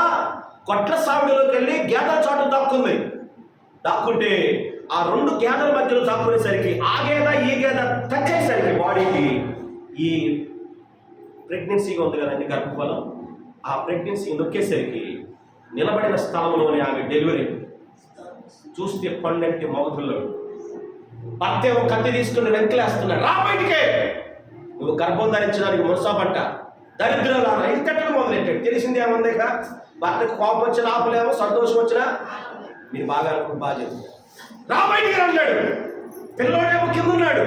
పిల్లరా, డెలివరీ అయినటువంటి స్త్రీలు తెలుసు దాని బాధ, దాని పోటు, దాని కదా తట్టుకోలేక చూసింది. భర్త రంకిలేశాడు. మెల్లగా ఎక్కడికి వెళ్ళిపోయాడు ఎక్కడికి.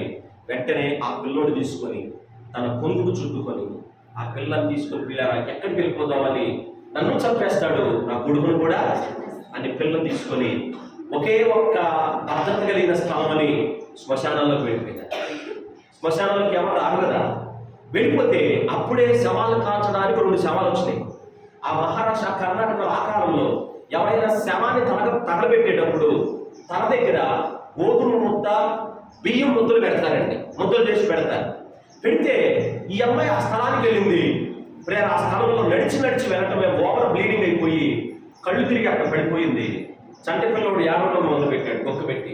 కాస్త ఆగిన తర్వాత తేరు చూస్తే పిల్లోడు ఏడుస్తున్నాడు. తల్లికి ఆ ఏడుపు బాధ కలిగింది. లెగుద్దామంటే లెగలేకపోతా ఉంది. ఆ తల్లికి పిల్లోడికి మధ్య పేగు బంధం ఉంటుంది కదా, దాన్ని తెంచాలని ప్రయత్నం చేసింది, కుదరలేదు. పొదునైన రాయి తీసుకొని ఆ పేగుడు 16 సార్లు కొట్టిందట. తీసి ఆ పేగుడు వేరు చేసిందట. ఇది యథార్థంగా జరిగిన సంగతి. వేరు చేస్తే ఆ పిల్లోడికి పిల్లరా పాలు ఇవ్వడానికి తల్లికి పాలు రాక ఆకలేసి ఎలా పిల్లలు ఆకలి తీర్చుకోవడం తెలియక శ్మశానంలో ఎదురు పిల్లలు చూస్తే ఆమె శవాలు కాల్చేసేగా పిల్లల తగలబడిన తర్వాత పిల్లలు ఎక్కడో సెగ ఉంటుంది కదా, పాక్కుంటూ వెళ్ళి ఆ గోధుమ ముద్దలను అప్పం చేసి ఆ శవం కాలిపోయిన మంట మీద ఆ అప్పాలు పెట్టి ఆమె తిని 3 రోజులు శ్మశానంలో ఉండి పిల్లోడికి పాలిచ్చి మెల్లగా ఆరోగ్యం వచ్చిన తర్వాత ఆ పిల్లోడి చేతితో పట్టుకొని భర్తకు తెలియకుండా చచ్చిపోదామని ట్రాక్ మీదకి వచ్చిందట పిల్లరా. ట్రాక్ మీదకి వస్తే ఇక చనిపోదామని రెడీగా ఉంది. రెడీగా ఉంటే పిల్లరా మెల్లగా ఒక స్వరం వినబడుతుంది, నన్ను కాపాడండి, నన్ను రక్షించండి, నన్ను కాపాడండి అమ్మా, రక్షించడని. తీరా చూస్తే ఒక ఆయన ఆ ట్రాక్ పక్కన నీళ్ళలో పడిపోయిన వృద్ధుడు ఒక అతను ఉన్నాడు. ఆయన లేపింది, లేపగానే కొంచెం నీళ్ళు ఇచ్చింది. నీళ్ళు ఇవ్వగానే 2 చేతులు దండం పెట్టి, అమ్మా నీకు వందనాలమ్మా, థ్యాంక్స్ అమ్మా అన్నాడట. ఈ థ్యాంక్స్ అనే మాట చెవులో పడింది. నేను సహాయం చేయడం వల్లే కదా నాకు థ్యాంక్స్ చెప్పాడని ఈ పిల్లోడిని ఆ వృద్ధుడిని తీసుకొని రైల్వే ప్లాట్ఫామ్ మీద పెట్టి ఈమె ట్రైన్లో వెళ్ళి పాటలు పాడుకుంటూ డబ్బులు అడుక్కుంటూ వచ్చి ఆ పిల్లోడిని ఆ ముసలోడిని పోషిస్తూ ఉండేది. దేవుని బిడ్డ కదా, ఇద్దరితో ప్రారంభించబడిన ఆ ప్రయాణం నేటి దినాన్న దేవుని బిడ్డ కదా 20,000 మంది అనాథులకు ప్రతిరోజు అన్నం పెడుతున్నారు. ఒకరోజు బట్ట కప్పుకోవడానికి బట్టలు లేని పరిస్థితుల్లో ఈ రోజు 19 కేంద్ర ప్రభుత్వ సత్కారాలతో మన భారతదేశం ఆమెను సత్కరించింది. కారణం ఏంటి తెలుసా? ఒకరోజు ఆమె పాటలు పాడుతున్న పాటలు ఒక పాట, ఎన్ని తలచినా ఏది అడిగినా జరిగేది నీ చేసిన అనే పాట పాడుతుంటే ఎక్కడ లేని కన్నీరు దుఃఖం వచ్చి ఆ పాట ఆమెను పట్టుకుందట. దేవుని నమ్ముకుందట. దేవుని నమ్ముకొని పిల్లలు గమనించండి, దేవుని పాటలు పాడుతూ ఇద్దరితో ప్రారంభించిన ఆమె జీవితం ఈ రోజు 20,000 మంది అనాథ పిల్లలకు అన్నం పెడతారు. ఆమె జీవితం చిగురించింది. కారణం ఏంటి తెలుసా? ప్రతి ఆదివారం మందిరానికి వెళ్ళేదట. స్తోత్రం చెప్పండి. ఎక్కడికి వెళ్ళేదట? మందిరానికి వెళ్ళేదట. నేనేమంటా తెలుసా? ఆయన మనల్ని మర్చిపోయే దేవుడు, అనాథులుగా విడిచిపెట్టే దేవుడు. ఎవరన్నా లేకుండా యేసు మనకు తోడుగా ఉన్నాడు. ఒకటి, దేవుని హత్తుకోవాలి. రెండవది, దేవుని మందిరానికి రావాలి. మూడవది, దేవునికి సమర్పణ చేయాలి. ఎవరైతే ప్రభు నా జీవితం కూడా ఆ తల్లి వల్లే, ఇగో వాక్యం చెప్తున్న పాస్టర్ గారి వల్లే 2 మరణాలు వచ్చినా సరే ఆ దైవ సేవకుడు మా ముందు తీసుకొచ్చా ప్రభా, ఈ రాత్రి యువతే కాల సమయంలో ఈ ఉపవాస కూడిక ద్వారా నా జీవితం కూడా అహరోను చేతి కలవల చిగురించబడాలని నేను ఆశపడుతున్నానయ్యా అన్న వాళ్ళందరూ కలిసి నాతో నిలువు మోకండి సార్. మోకరించండి, అందరూ మోకరించాలి. ఇది నా ఎండిపోయిన ప్రతి కళలను దేవుడు చిగురించాడు. ఏ విషయంలో ఎండిపోయావో నాకు తెలియదు, ఏ విషయంలో బాధపడుతున్నావో నాకు తెలియదు. ఒకవేళ కుటుంబాలలో తెలియకుండా ఆ కన్నీరే అన్నపానం అయిపోతున్నాయేమో, ఒకవేళ రావాలే ఒంటరిగా కృంగిపోతున్నామేమో, ఒకవేళ రైల్వే ట్రాక్ మీద చచ్చిపోదామని తల్లి వల్లే బాధపడుతున్నామేమో. యేసయ్య నిన్ను చూచాడు. ఆయన తట్టు చేతులెత్తి, నాకెవరు లేదు, నా జీవితం ఎండిపోయిన బ్రతుకులుగా మార్చబడి ఇది నా కరుణించు యేసు బాబు, నా జీవితంలో కృప చూపించమని యేసయ్య. నా పనుల్లో, నా కుటుంబంలో ఏదో ఒక వేదన వెంటాడుతుంది ప్రభు. నా జీవితాన్ని సమర్పిస్తున్నాను యేసయ్య. ఇప్పుడు వరకు ఆ మనుషుని, ఈ మనుషుని, ఆ వ్యక్తిని, ఈ వ్యక్తిని నా బలాన్ని నమ్ముకొని పంపిపెట్టాను ప్రభువా. ఈ పగటి కాల సమయంలో శక్తివంతుడా నీ పాదాల దగ్గరికి వచ్చాను బాబు.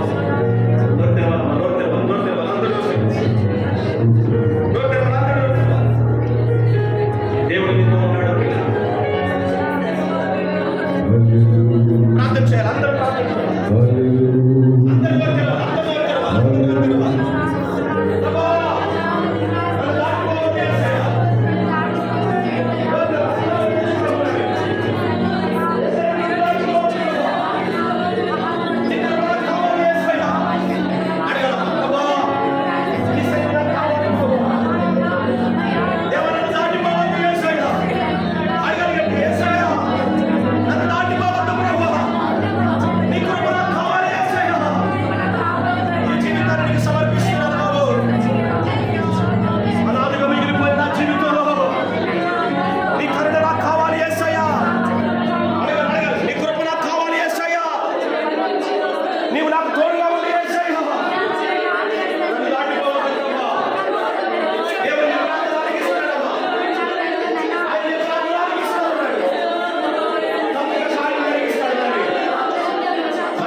నీవు రావాలి యేసయ్యా.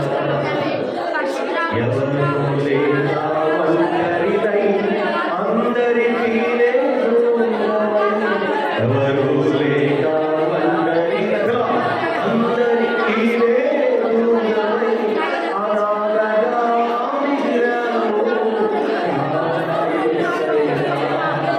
నీవు రావాలి యేసయ్యా. యేసు బాబు రావాలి యేసయ్యా. నీవు రావాలి యేసయ్యా. నేనున్నానని అందరూ అంటారు. కష్టాల్లో బాధల్లో కదలిపోతారు. అవునయ్యా. నేనున్నానని అందరూ అంటారు. కష్టాల్లో బాధల్లో కదలిపోతారు. తీరుడనై అందుడనై అనాథగానే మిగిలాను. తీరుడనై అందుడనై అనాథగానే మిగిలాను. బాబు చేయ ప్రభు నీవు రావాలి యేసయ్యా. నా కళ్ళ చిగురింపు చేయమని యేసయ్యా. ఎందుకో ఎందుకు ప్రభు? పరిస్థితులు బాగోలేదయ్యా. ప్రేమించవలసిన వారి దూరం అయిపోయారయ్యా. కురిగిపోయిన బ్రతుకులు మార్చు యేసు బాబు. పరిస్థితులు మార్చు యేసయ్యా. నీ పాదాల దగ్గరికి వచ్చేదయ్యా. నిన్ను పట్టుకుంటానయ్యా. నీవే నా దిక్కు యేసయ్యా. నీవే నా అన్న యేసయ్యా. నిన్ను విడిచిపెట్టాను. నీకు సమర్పణ చేసుకుంటున్నానయ్యా. అనాథగా మిగిలాను. రావా యేసయ్యా. నీవు రావా యేసయ్యా. నీవు రావా యేసయ్యా. అనేక మంది దేవుడు తాకపోతున్నాడు. అనేక మంది అప్పుడు కర్ర చిగురించినట్లుగా చిగురింప చేయడానికి బలమైన దక్షిణహస్తుని మీద దిగి వచ్చింది. ఇంటి పని నిమిత్తంగా బాగు చేయబోతున్నాడమ్మా. ఎవరైతే ఆశపడుతున్నారో పురుషులైనా స్త్రీలైనా, నేను నా జీవితానికి దేవుడికి సమర్పణ చేసుకున్నాను అయ్యారు. దేవుడికి హత్తుకుంటాను అయ్యారు. నా పెనిమిటి అయిన యేసయ్యను హత్తుకుంటానండి అని ఎవరైతే ఉన్నారో మీరు లేచి నిలబడండి. లేచి నిలబడండి. మీ కొరకు ప్రార్థన చేయండి. 1 2 నేను దేవుడిని హత్తుకుంటానన్న వారు లేచి నిలబడిన వారు ముందుకు రండి. త్వరగా సేవకులకు మీ కొరకు ప్రార్థన చేయబోతున్నాను. ఈ ఆఖరి రోజున ఒకరిని చిగురింపు చేయబోతున్నాను. రండి. రావా యేసయ్యా. నీవు రావా యేసయ్యా. లేచి నిలబడిన వారు ముందుకు రండి. అమ్మ మీ కొరకు నేను ప్రార్థన చేయబోతున్నాను. దైవ సేవకులు కూడా మీ మీద చేతుల నుంచి ప్రార్థన చేయబోతున్నారు. ముందుకు ఎవరు కూడా ఇబ్బందిగా రావద్దండి. ఇష్టమైతేనేనండి. పురుషులు కూడా అయ్యా ఇక నుంచి నేను చిగురింపబడాలని ఆశ కలిగి వాళ్ళని మాస్టర్ గారు అప్పుడు చేతి కావాలి. నేను కూడా చిగురింపబడాలనుకుంటున్నానండి. అందుకే నా జీవితాన్ని దేవుడికి సమర్పణ చేస్తున్నాను. ఎవరస్తులైనా పురుషులైనా త్వరగా రండి. ఎవరిని చూడండి. జీసస్ యేసయ్యా. పిలవకండి. యేసయ్యా. యేసయ్యా. యేసయ్యా. పిలవకండి. యేసయ్యా. యేసయ్యా. దాటిపోవద్దయ్యా. యేసయ్యా. దాటిపోవద్దు. నా పరిస్థితులు మార్చాయి. నా స్థితిగతులు మార్చాయి. పిలవదు యేసయ్యా. యేసయ్యా. తండ్రి. దాటిపోవద్దు.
చేయబోతున్నాడు తల్లి.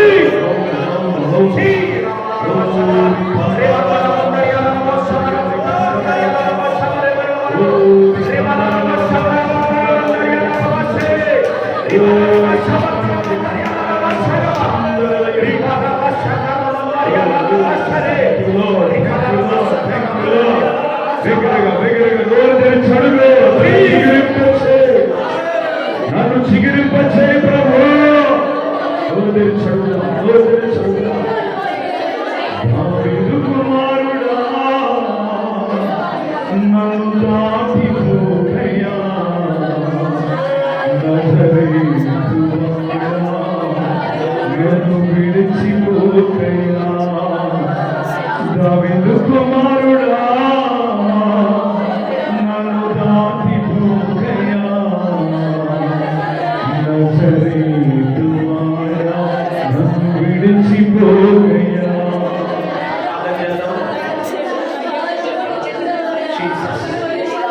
పరిశుద్ధాత్మ దేవుడు అనేక మందిని కదిలిస్తూ ఉన్నాడు.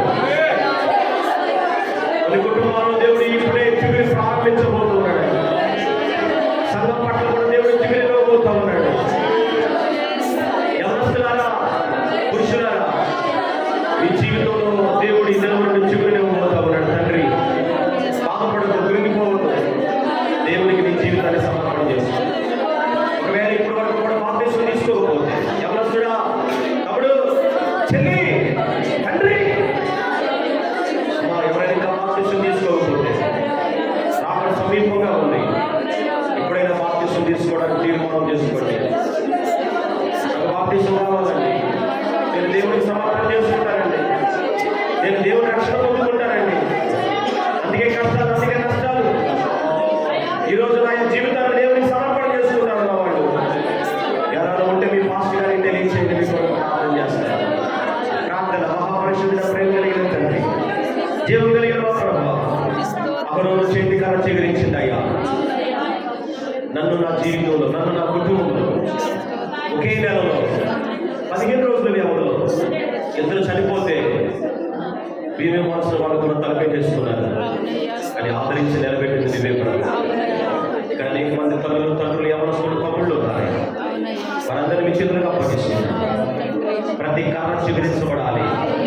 ఈ రోజున చిగురును ప్రారంభించాం. ప్రతి కర్రను చిగురింప చేయబోతున్నాం. బలమైన బిడ్డలకు ఆశీర్వదించబోతున్నాం. ప్రభువా, ఇక ముందుట ఇక అన్నాడు, ఐగుప్తులు చూడనే చూడనన్నా బిడ్డల జీవితాలకు మీరు వెళ్ళండి ప్రభు. ఇప్పుడు అయ్యా ఈ ప్రార్థన ముగించుకొని వారి కుటుంబాలకు అడుగు పెట్టిన తోడనే యేసు నామములో నూతనమైన అభివృద్ధి బిడ్డల కన్నులారా చూచుదురుగాక. నూతనమైన కృప కలుగునుగాక. కృప ఏలుబడి చేయునుగాక. కృప దొరుకునుగాక. కృప ద్వారా చిగురించి అభివృద్ధి ఫలించునుగాక. ప్రతి కష్ట బాధలను తొలగించుకొని నీ దాసుల్ని, నీ దాసురాల్ని, సంఘాన్ని, సంఘ పరిచర్యను దీవించి సంఘాన్ని రాబోయే దినాలలో పచ్చని చేతి కర్రలు చిగురింప చేయబోతున్నందుకు స్తోత్రం. పచ్చని పొలం వలె ఈ మందిరాన్ని మీరు మార్చబోతున్నందుకు స్తోత్రం. సౌందర్యమైన సియోను మందిరముగా మార్చబోతున్నందుకు స్తోత్రం. ద్వారాలు తెరిచినందుకు స్తోత్రం. అద్భుతం చేయబోతున్నందుకు స్తోత్రం. వ్యతిరేకతలు కూర్చున్నందుకు స్తోత్రం. ఆటంకాలు దూరపరిచినందుకు స్తోత్రం. అనేక మంది పురుషులను, స్త్రీలను నడిపించబోతున్నందుకు స్తోత్రం. నీ దాసుల్ని దేశం యొక్క ఉన్నత స్థానంలో నిలబెట్టబోతున్నందుకు కృప చూపించి కార్యం జరిగించండి. యేసు పేరటి మనవులు పొంది ఉన్నాము తండ్రి. నాతో మాట్లాడే దేవుడు అన్నవారు ఇప్పుడు చేయి పైకి స్తోత్రం చెప్పండి. నిన్న వాక్యాన్ని హృదయంలో పెట్టుకోండి. ఈ గుడికలు అయిపోయిన తర్వాత ప్రార్థనలు అయిపోయింది. ప్రార్థన చేయడం మానవద్దు. ఖాళీ ఉన్నప్పుడల్లా దేవుని మందిరానికి రండి. ప్రభు మిమ్మల్ని ఆశీర్వదిస్తున్నారు. మీ అందరికీ నా వందనాలు. అలాగే వెనకాల కూర్చోండి. మాస్టర్ గారు మీతో విషయాలు మాట్లాడతారు. ఎవరైనా బాప్తిసం తీసుకోవాలని తర్వాత ఆలోచన చేసిన వాళ్ళు అయ్యగారికి తెలియచేయండి. బాప్తిసాలు యవనస్తులు చాలా మంది ఉన్నారు. ఇక్కడ జీవితాలుగా అర్థం చేసుకోవద్దు. పురుషులు కానీ స్త్రీలో కానీ ఎవరైనా బాప్తిసం తీసుకోకపోతే పిల్లల బాప్తిసం తీసుకోవడానికి ముందు అడుగు పెట్టండి. దైవజనులు మీ కొరకు బాప్తిసం ఇస్తారు, ప్రార్థన చేస్తారు. మా కోసం, మా కుటుంబం కోసం మీరందరూ ప్రార్థన. దేవుడు మిమ్మల్ని దీవించునుగా.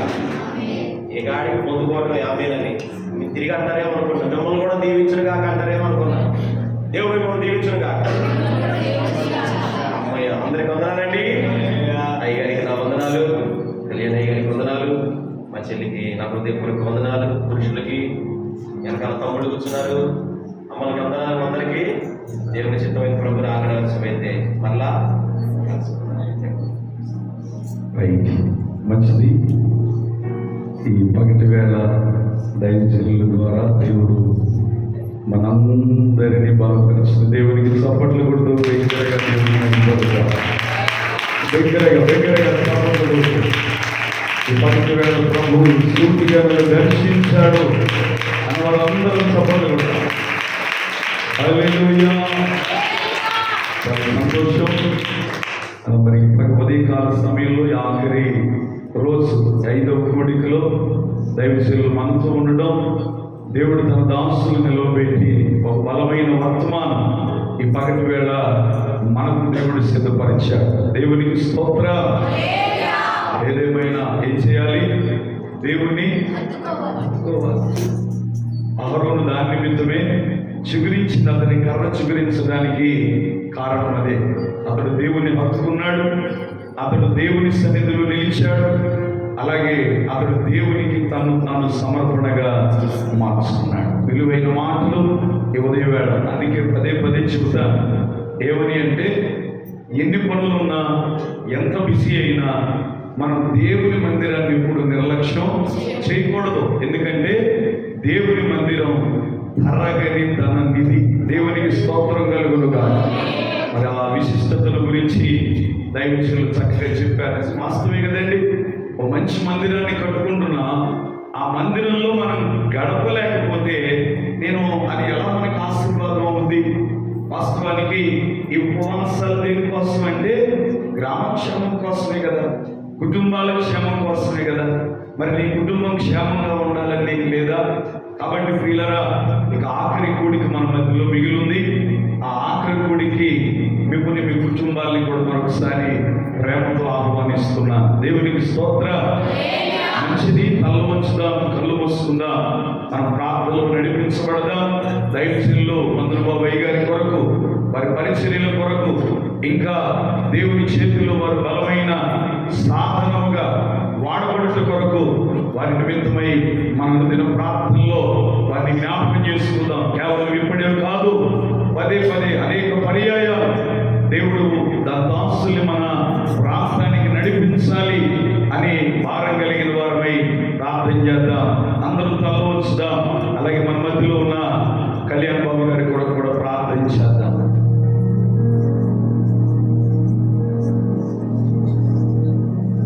రైట్, కళ్ళు మూసుకుందాం. దైవజనులు కళ్యాణ్ బాబు గారు ప్రార్థన చేస్తారు. తదుపరి దైవజనులు ఆశీర్వాదం ఇస్తారు. తదుపరి వ్యక్తిగతంగా ప్రార్థన చేయించుకోవాలనుకున్న వారు ఒకరిగా వస్తే ప్రార్థన చేస్తారు దైవజనులు. ప్రతి ఒక్కరు కూడా కళ్ళు మూసుకోనండి, ప్రార్థన చేసుకుందాం. ఉదయ కాల వేళ దేవుడు తన దాసుని నిలబెట్టుకొని మనందరితో చాలా శ్రేష్టముగా మాట్లాడాడు. హత్తుకొని అనుభవాన్ని గురించి, ఇంకనూ అనేకమైన విషయాల గురించి దేవుడు తన దాసుని ద్వారా మనతో మాట్లాడి ఉన్నారు. విన్నటువంటి వాక్యమును ప్రతి ఒక్కరు కూడా జీర్ణించుకోగలిగే కృపను మీరు అనుగ్రహించండి. ఫలించే కృపను మీరు దయచేయండి. పరిశుద్ధుడా, ప్రేమ కలిగిన తండ్రి, దయగలిగిన దేవా, నీకు స్తోత్ర. చక్కని మాటల ద్వారా, నీ పరిశుద్ధాత్మ ద్వారా ఈ స్థలంలో నీ వాక్కులు నాయన చదువుచు ఉండగా రాబోతున్న కాలంలో అవి ఫలించి అభివృద్ధిని సంఘమునకు ఇచ్చునుగాక. సంఘములో నూతన బిడ్డలు ఫలించుదురుగాక. సంఘములో సేవాభివృద్ధి కలుగునుగాక. సంఘములో విస్తారమైన పంటలు గాక అని ప్రార్థన చేస్తున్నాను ప్రభువా. దైవజనుడు అయ్యా నరేష్ అయ్య గారు పడుతున్న ఈ ప్రయాసను మీరు చూస్తూ ఉన్నా. క్రీస్తు నందు పడుతున్న ఈ ప్రయాస వ్యర్థము కాదని నీ లేఖనములు మాకు చెబుతా ఉన్నాయి. ఈ ప్రయాస కొన్ని ఆత్మలను అగ్నిలో నుండి దేవుని రాజ్యములోనికి నడపగలిగే ఓ గొప్పాభిషేకం దైవజనుడి మీద కుమ్మరించబడు గాక. ఓ రీ బాబా బాబా బాబా ఓ రామకతురల ఓ రింగలరవాచియాలరతురల ఓ గొప్ప ప్రత్యేకమైన అభిషేకము దైవజనుడు రాజు మీద కుమ్మరించబడును గాక. ఈ కట్టువాని చెడు ప్రాంతము కదలించబడును గాక. మునుపు ఎన్నడూ జరగని నూతనమైన కార్యములు జరుగును గాక అని ప్రార్థన చేసి అడిగి వేడుకుంటున్నాను పరమ తండ్రి. ఆమేన్. మన తండ్రి దేవుని ప్రేమయు మన ప్రభు అయిన యేసు క్రీస్తు వారి కృపయు ఆయన కృపా సమాధానం కూడిన మనకును సకల పరిశుద్ధులకు కూడి చేరి వచ్చిన బిడ్డలందరికీ ఇంతకు ముందు జరిగిన కూడికలకు ఈ ఆఖరి రోజు రాత్రి జరుగుతున్న కూడికలకు వస్తున్న దైవ సేవకులకు ఆయన ఆత్మ సదాకాలం తోడుగా ఉండి మనల్ని నడిపించి వదిల చేయుగాక. మంచిది. మరి ఇంతటితో ఈ 5వ కూడిక ముగించబడింది. కావున ప్రార్థన చేయించుకోవాలి. అయ్యా నాకు బలహీనత ఉంది, కుటుంబంలో సమస్య ఉంది అన్నవారు ముందుకు రాగలిగితే దైవజనులు మీ కొరకు వ్యక్తిగతంగా ప్రార్థన చేస్తారు. దయచేసి ప్రార్థన చూసుకుని వెళ్ళొద్దు. వెళ్ళకుండా కొంచెం సేపు ప్రార్థనలో కూర్చుందా. మన మధ్యలో రక్షణ పొందడానికి ఒక కుమారుడు సిద్ధంగా ఉన్నాడు. కాబట్టి మీరందరూ ప్రార్థన చేయించుకోవాలి అన్న ఆశ వారు ముందుకు వస్తే దైవజనులు మీ కొరకు వ్యక్తిగతంగా ప్రార్థన చేస్తారు. నాకే ప్రార్థన అవసరం లేదు అన్నవారు ఉంటే దైవజనులు సెలవు తీసుకుంటారు. చాయిస్ మీకే వదిలేసాను. అంటే మీరు లేవట్లేదు అంటే నాకు ప్రార్థన సమస్య లేదు అని అర్థం అనుకోవాలి. రండి, దైవజనులు వస్తారు, వ్యక్తిగతంగా ప్రార్థన చేస్తారు. వ్యక్తిగతంగా ప్రార్థన చేస్తారు. చేయించుకున్న వారు చేయించుకున్నట్లుగా వెళ్ళదు. దయచేసి ఒకంత మందిరంలో కొద్దిసేపు జీవించి